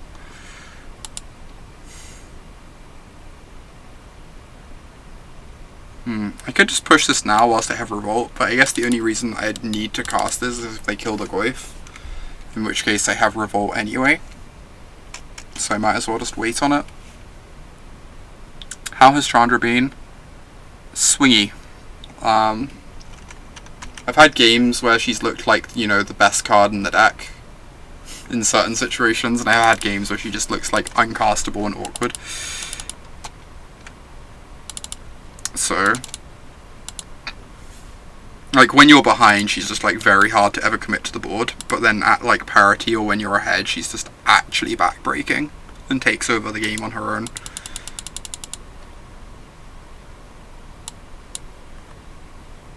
So, kind of hard to assess. Like, in these mid-rangers, you do want cards that when you're at parity can take over, right? It's not like she's win more, exclusively win more or something like that. So I could kill the Bloodbraid here, but the world in which I need to cast the push... I guess getting it in the yard is good for Chandra. Lets me use Chandra as like a Flame Tongue Kavu if I want.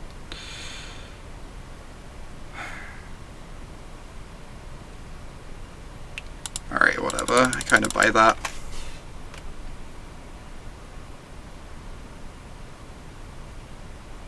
I think I buy that.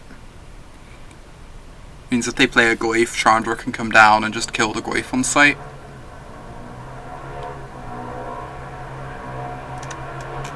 Okay, so I would have been killing the Bloodbraid anyway. I've not really lost anything for using that push there.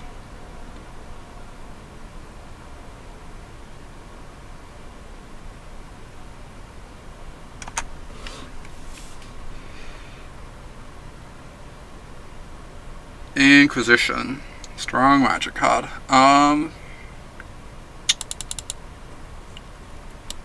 So killing these doesn't achieve anything at the moment. So I guess I'm just going to fire off the Inquisition.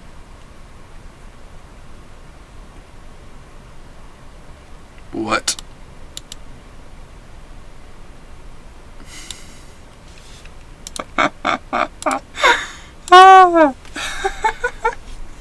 Delightful. Big Spooder. It's a very big Spooder.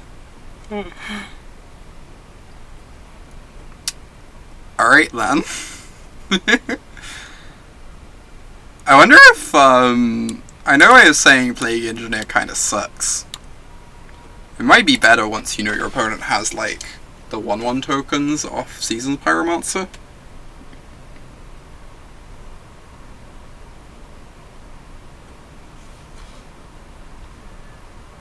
You want to play Ishgana? Ishgana is delightful. I don't disagree with that.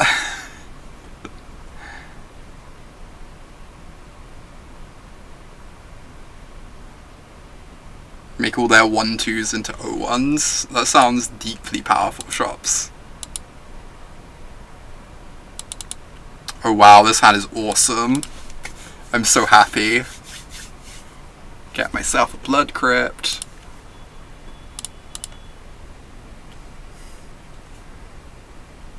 This hand is a true delight. If they have 2 discard spells, I'm going to scream.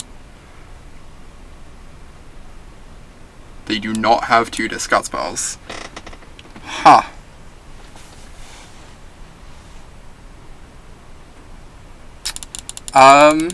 That's a good point, Sam. I could see that being the case. I just feel like Fulminator is so bad against Wrenn and Six. Is the problem. I used to always bring in Fulminators and Mirrors, but I think Wrenn and Six just makes it really embarrassing. So I just take the Seasoned Pyromancer, right, and they can pulse the Wrenn and Six, but I'm going to get to draw a couple cards off it. And then, like, the rest of their hand sucks. I'm going to get to draw a land, and I'm going to get to cycle Barren Moor, return it. And that's probably enough value off this Wrenn and Six. They can flashback Pyro, but they don't get to do that till turn 5. It's just, like, not even that impactful. If we're drawing cards and pulling ahead a little bit. I just don't want them, like, cashing in some of these lands.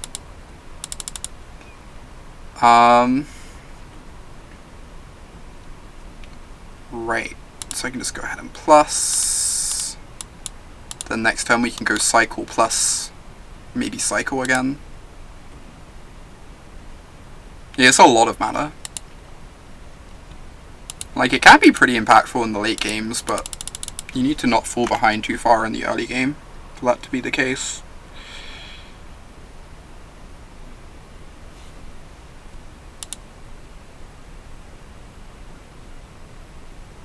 I think Barren Moor is incredible.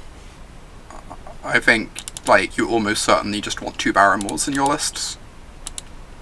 It's extremely impressive.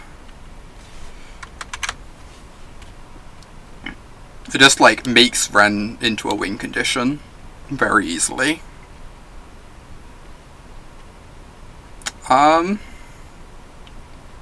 I kind of want to fetch a Shot Clan before cycling this so I don't draw the land. I'd rather, like, not fetch out a basic because of the... My opponent has, like, Trophy and Field of Ruin and Ghost Quarter. Probably want it to be...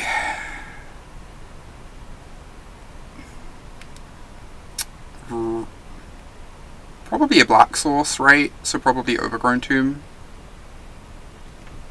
That makes sense. Need a black source because of Barren Moor. Just like hogging our black mana.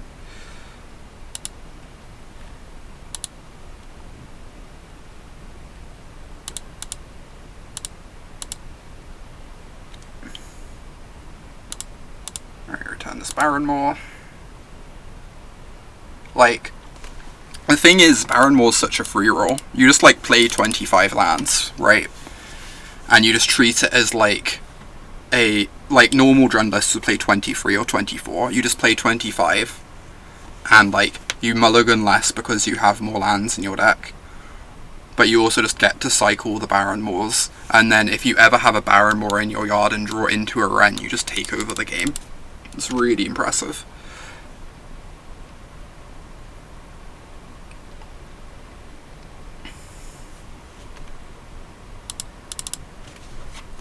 Like, I think people who are playing like 24 lands with 2 Barren Moors are maybe being a bit greedy, but when you're at the point where you just don't need to play them out very regularly, they become really impressive.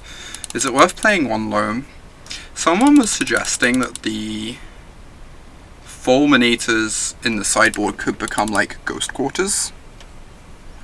On the basis that now you have Trophy, you're not really boarding in Fulminators against the control decks as much, because you really want trophies against the control decks.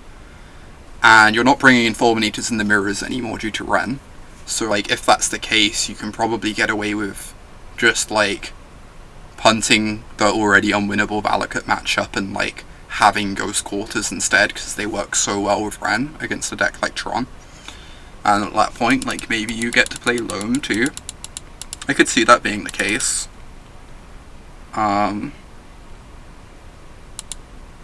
What am I doing here? I'm probably lead by cycling Barren Moor. So if I draw a Planeswalker, I'd rather cast that than the Ooze. Right? Makes sense. If I draw a Chandra, I probably wouldn't cast that because I can't immediately cast something with her. Yeah, but I would cast a Wrenn. Okay. That is not a bad one.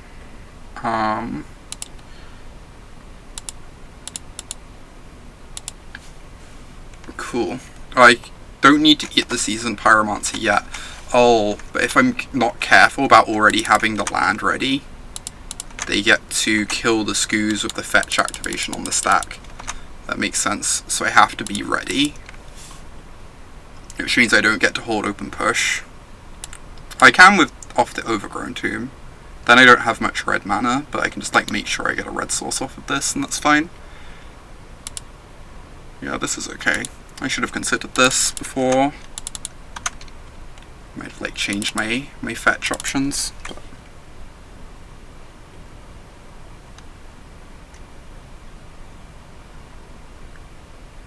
yeah. Like, the only way to really stop it in the mirror is Skoos, which most people are playing like 3 copies of. But you tend to like discard the Skooses pretty aggressively because they're so good against Wrenn anyway.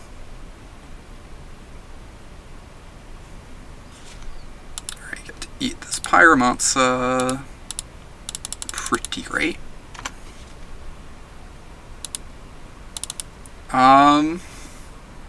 So Bloodbraid is not exciting here, because if we hit a removal spell, we don't get to use it. But I think I am still going to cast it. Like, basically anything other than a removal spell is great. Even a bolt we can, like, fling at our opponent's face, which sounds fine when we're, like, hitting them for 8. Trophy. I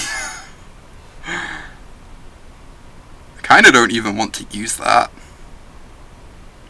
There's a world in which they have like a K command or something in hand. It gets really awkward. I guess there's a world in which they have their mountain in hand and they can cut them off double red by hitting the Stomping Ground. Oh, it makes Field of Ruin worse too.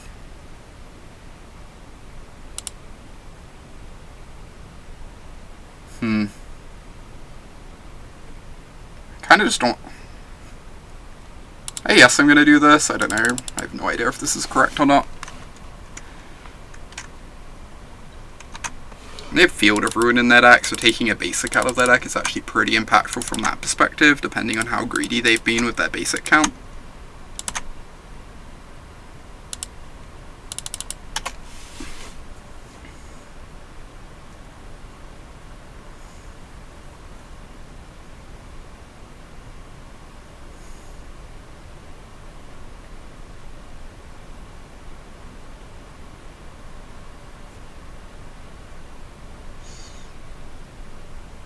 Okay.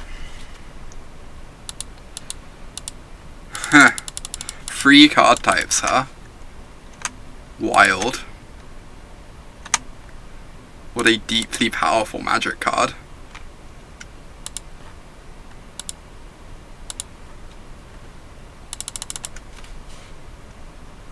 I really want to play this Ravine next turn. This turn. It means I don't get to cycle the Peatland, but... seems fine.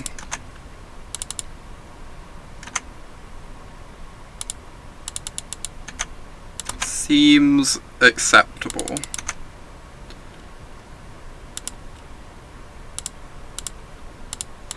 The old 5 mana, not quite Tarmogoyf. Powerful stuff.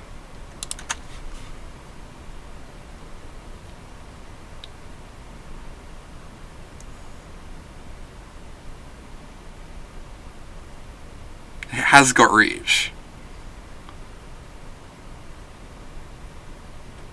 I can't even think what sort of flyer you would play in Jund, but... alright. I think I'm now 3-0 in the mirrors, which is nice. All my opponent's decks feel like they're way more prepared for the mirrors, but... I guess the Chandras have been really impressive in the mirrors, to be fair. Oh, okay. Hopefully we can 3-2 this league. I would like to just cash every single league with Jund, that would be nice. It wasn't Tombstalker played a long time ago. That would have been very before my time. I can't remember that at all, but I could believe it. I know it seemed like playing like legacy versions of this, but I've never seen it in modern, as far as I'm aware. In some Delver type decks. Interesting. Is this Bob not the way to go with Jund? Bob was always kind of bad in Jund, right? Like, in the last couple of years, the format sped up so much that Bob got a lot worse as a result. There are just like a bunch of matchups like where you like need some form of card advantage, but you can't afford to take the damage. Is the problem. Which was kind of putting a lot of stress on Bob. And like, then Wrenn and Six has been printed, which gives you exactly the same sort of card advantage, except it doesn't cost you life. So now you just play Wrenn and Six instead. I believe you're meant to keep this and just hope to draw into a green source at some point. Yeah, it's also heinous against Wrenn and Six, yep. Strong agree on that. So that, like, one of the matchups where you most want Bob Bob is just like suddenly doesn't have text. Interesting. So if we don't draw a green source soon, this game is going to go on a while. Are you certain that 4 Wrenn is correct? I think you want at least 3. But I think once you have 4, you get to make lots of deck building decisions with Wrenn and 6 in mind, which is nice.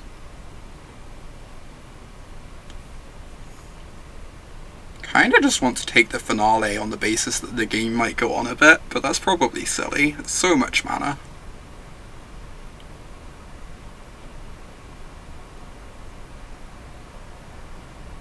Like, the other option would be just taking a Swift Spear.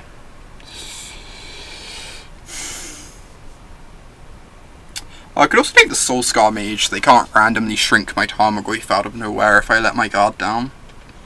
And just accept that the Swift Spears are going to get to deal a damage or 2, but that's fine.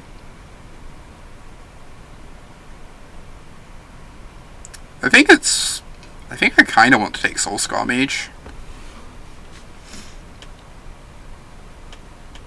Like, the finale is going to be annoying, but it's so far off.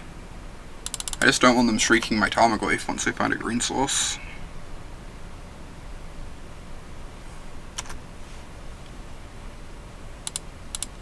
Alright, they found a mountain. And, like, for the finale it needs a lot of work too, right? They need to, like, fill their yard with the right sort of stuff on top of everything else.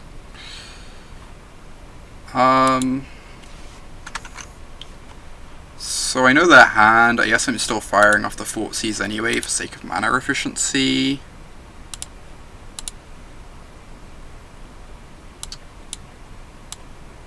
So obviously I have to bolt this now because of the Lava Dart. The Lava Dart can save it. It does cost them a mountain though, and a spell from hand.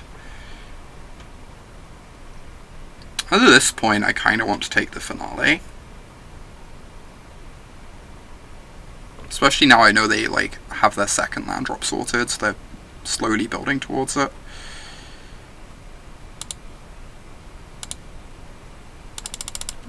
Timing on bolt. So if I do it now, it guaranteed kills the Swift Spear. If I pass the turn and they cast the Lava Dart in combat, I get to kill the Swift Spear. If I do it end of turn, they can save the Swift Spear, but it costs them a mountain.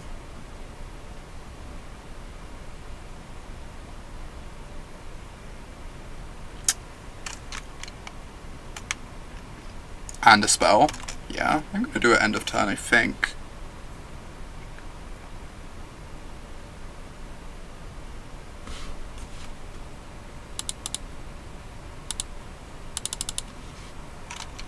The hand was, like, honestly not that great before it got ripped apart, right? Am I just wrong? I don't know, all the mono red Phoenix hands always just look garbage to me, if I'm being honest. I know there are people who really like the deck, but I just don't understand it.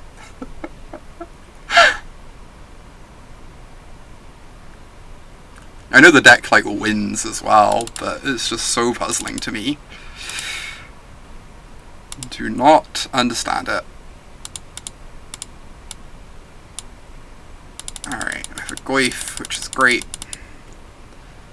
Could probably just bolt this now, I guess. If they play a Soulscar Mage, I'd much rather kill the Soulscar Mage. But I'd like them to not, like, double spell this out of bolt range randomly.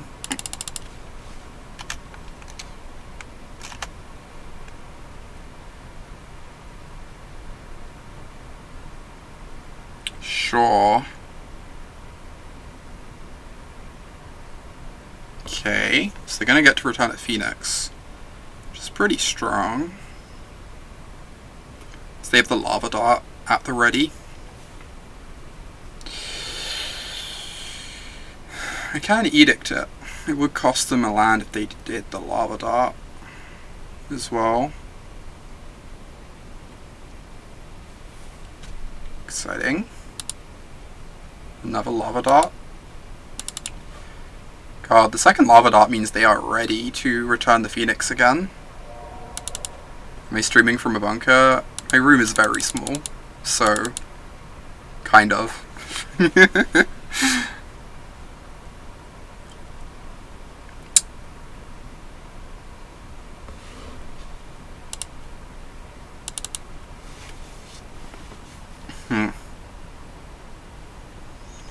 Problem is, if I edict this, they have a lava dart at the ready to return it.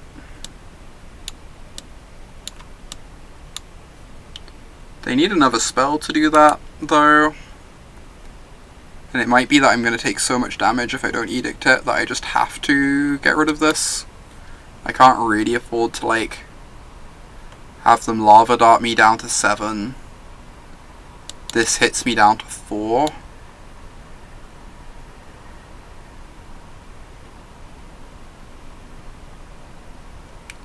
I think I just have to edict this and cross my fingers.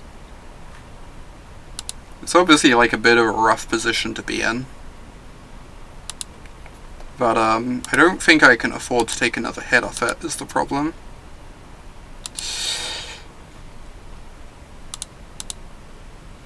Maybe this was the argument for not building the Swift Spear. The threat of, like, them having the Dream Draw off the top into Returning Phoenix.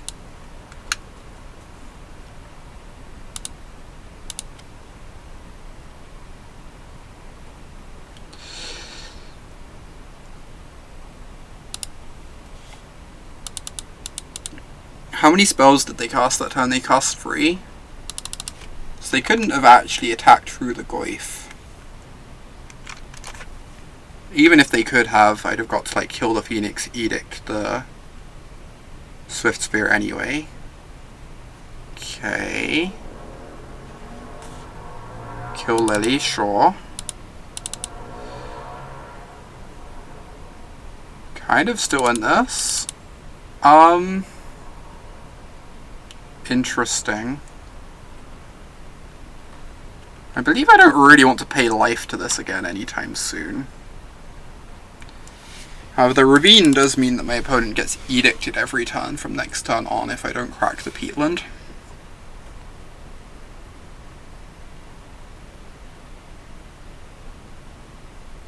So it's kind of tempting to just play the Ravine and pass and not activate the Peatland, rather than crack it.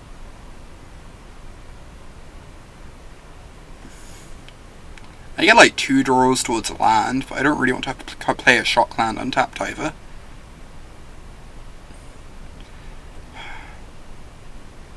This is tough.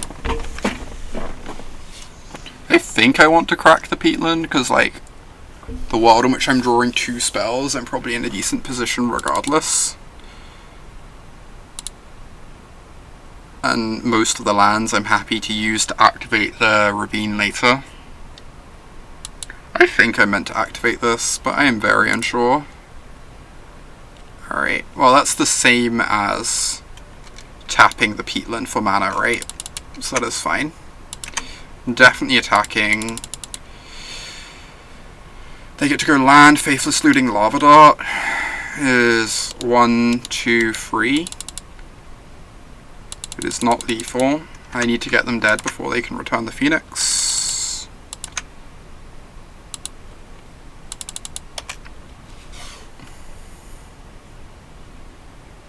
At this point the Lava Dart doesn't keep them alive, so they have to chump block as the board stands next turn. I guess they... Random upside to me cracking the Peatland is they don't actually know if I have the land in hand ready for the Ravine. So they might make a risky play and just hope I don't draw the land.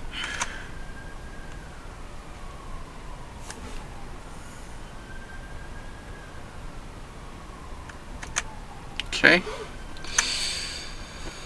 Inquisition. I believe I just want to activate Ravine, right?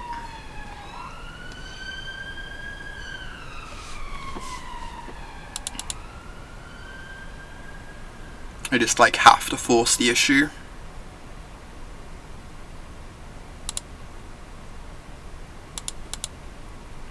Get them dead. Is Jailer better than Leyline if the Hogak matchup isn't improving with 4 times? I just, like, haven't been playing that many other matchups that have been, like, that problematic, is the thing. The vast majority of my losses across like my 4 leagues have been to Hogaak. So I kind of just want to devote all my sideboard space to the Hogaak matchup. The Leylines are definitely helping. Like, we have been managing to we've managed to win a match against Hogaak and have been managing to win some games against it now too. So it's not like the Leylines are doing nothing. These don't have a bolt. I guess if they had a bolt, they'd probably have just killed the Ravine. That makes sense.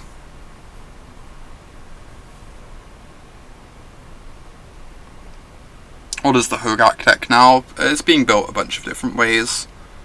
But it's still like very, very explosive, and they used up a gut shot. That's going to make it really hard for the Phoenix to do much.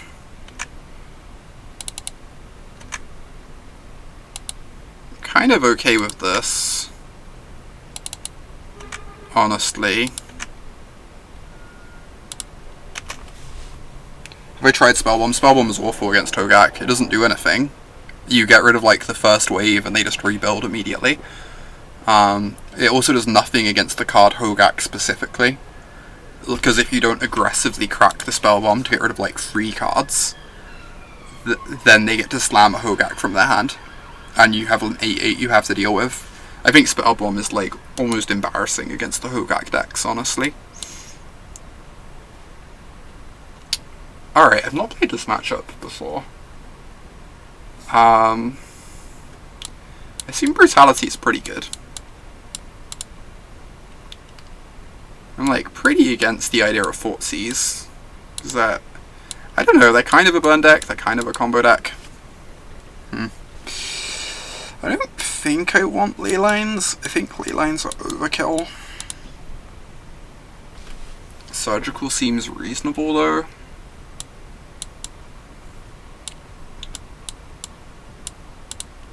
Alright, this is the intuitive boarding. I guess Wrenn isn't like amazing.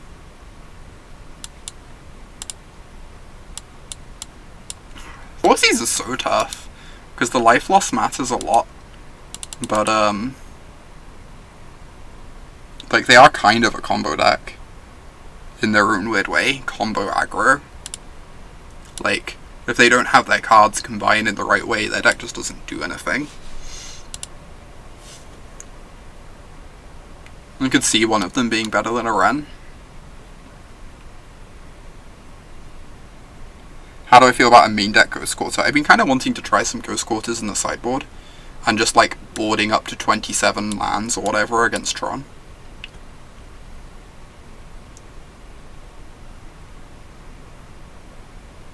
Leyline shuts down a lot of their cards. I guess they have Finales now too, in addition to Phoenixes. That's fair.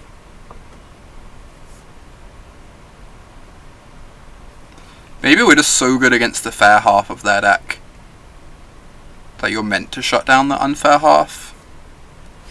I actually kind of buy that. I think Leyline is normally not very good against their deck, but we're so good at like killing their early creatures and stabilizing, and it's like the unfair half of like Phoenix recursion and stuff that gets us. I actually kind of buy into that. I want to try them at least, I think. Alright. I think we have enough cards that are unexciting here that we can afford to just bring these in and try them out. They might be bad. We'll find out.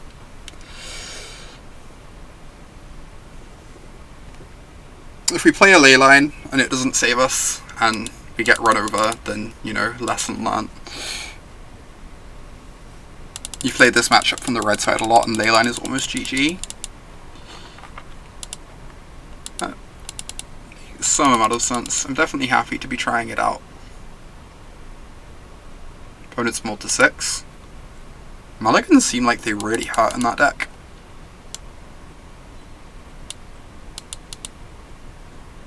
Alright, Swifty, sure. So let's see. I drew another Inquisition. I really want to just kill the Swifty. or it deals too much damage, but I also want to make sure the Inquisitions don't go dead.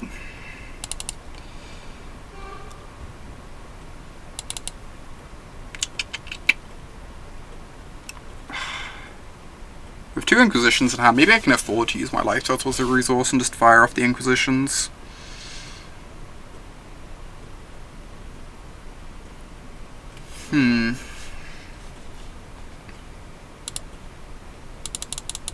I have the skews to regain life as well.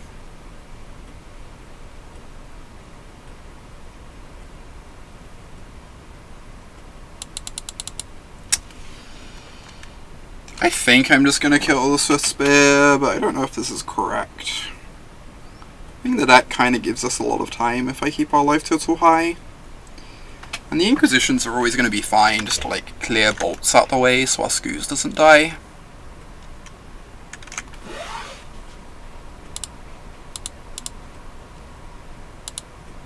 Obviously want to kill this, light up the stage as a card.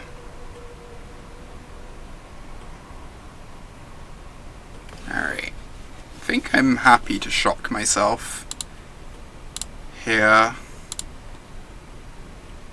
to clear out all their threats. Interesting.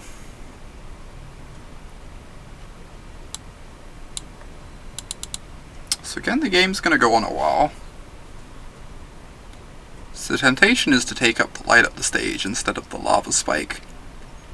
Even though the lava spike enables the light up the stage.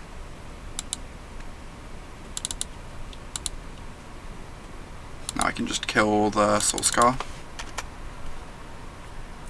Yeah, I could take the spike. My thinking is the game's gonna go on a few turns. And like, even though the spike helps enable the light up the stage, I feel like my opponent's gonna draw into a way to enable them at some point.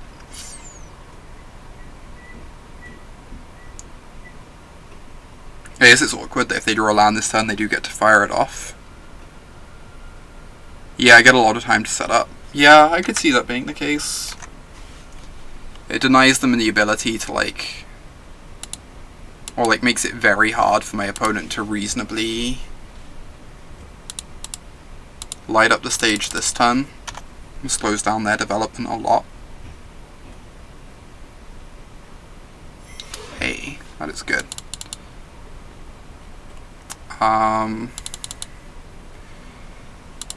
Bit awkward that our Skews is going to be vulnerable. I can take the other light up the stage. As long as my opponent doesn't draw away to kill it, next turn it becomes a 4-4. Obviously Soul Scar can always shrink it, but if I can make it a 4-4, at least it won't die to a single burn spell.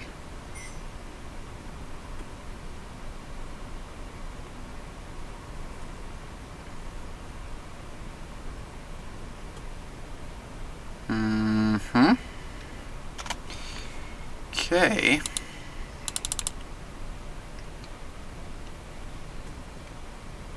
Faithless Looting. Alright, please don't find a Phoenix this turn. Obviously, my Skews is probably dead this turn, but... you get to return a Phoenix. They are hellbent. If I draw a red source, I can clean up this board really easily. Lol. Strong. Strong Magic the Gathering card right here. Alright.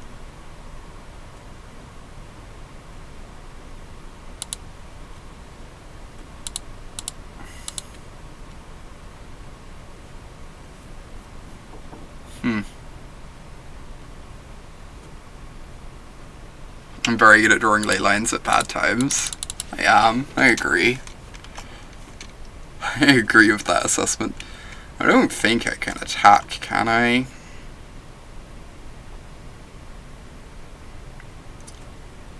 Attacking seems very aggressive. It's like kind of hard to block a Soul Scar Mage properly, but...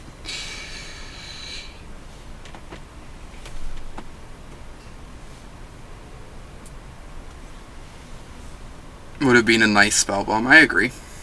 I guess it would have been fine. I don't even know that it would have been that good. We'd get to cycle it next turn, but I'd probably want to, like, grow my Scooze this turn whilst the creatures are in the yard.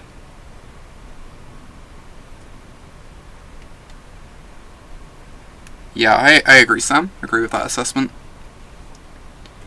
If I draw a red source, I'm probably just in such a good position regardless.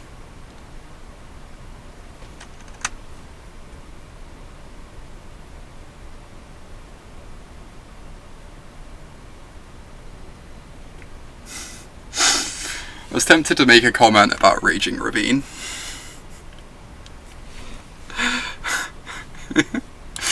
I guess that counts too. Alright.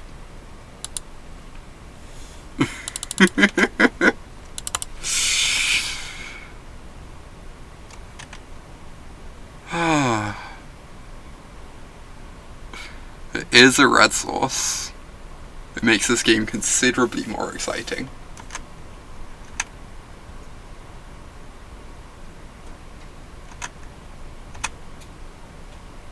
Maybe good enough. Have to fade a spike. Alright.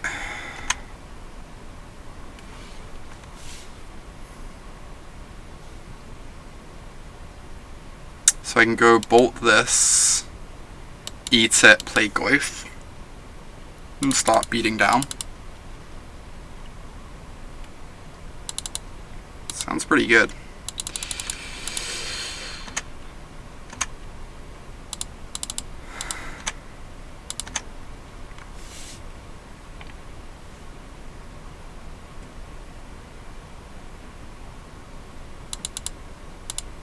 I can't imagine what is possibly in my opponent's hand.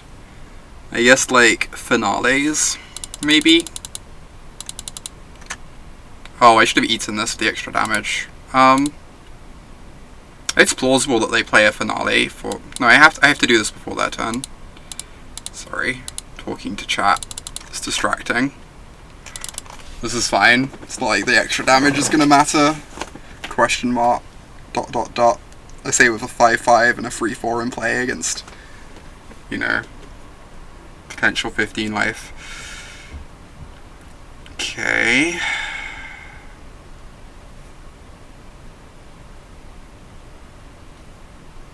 I get to kill a thing, make them discard a card. Eat something with Scooze. We're gonna lose to that 1 damage. I know it. I know how this works.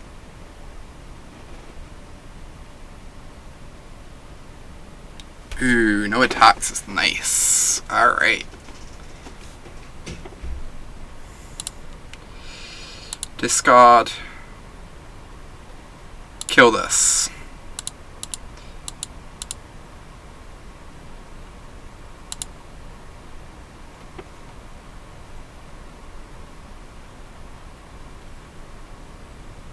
This is why they gut shot me. They would have attacked then, but you know. It would be very amusing. This is a good K command. Agree. Alright. How brave am I feeling? I guess I shouldn't attack with both, because then I just die to a bolt. Yeah, I just attack with the Scooze. Eat a thing.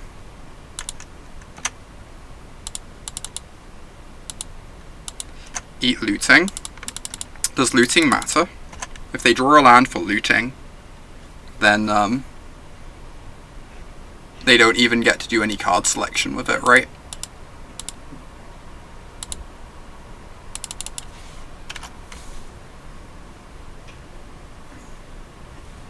Correct, Bobbin.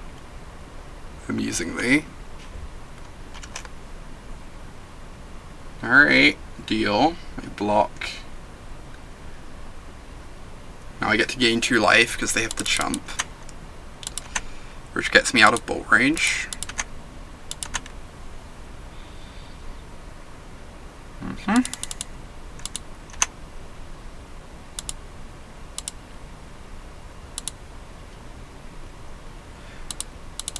So I guess the only thing I conceivably lose to is Mana Morphos, Looting, discard 2 Phoenixes, So I should leave open the Scavenging Ooze activation,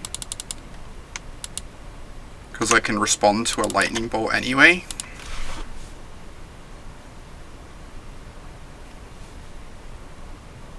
Cool.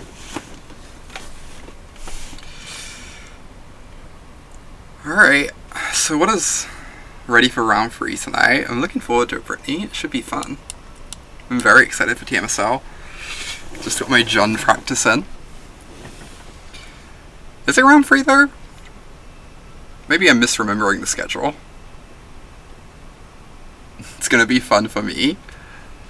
Not having Dark Confidants in my deck is nice, I'll say that much. So what is this now? I think I'm 28 and... no, I'm 18 and 7 with the deck. Which is like acceptable win rate considering almost all my losses are to Hogak. I really need to... I need to play the Hogak deck more. I keep losing to it, but I know Gab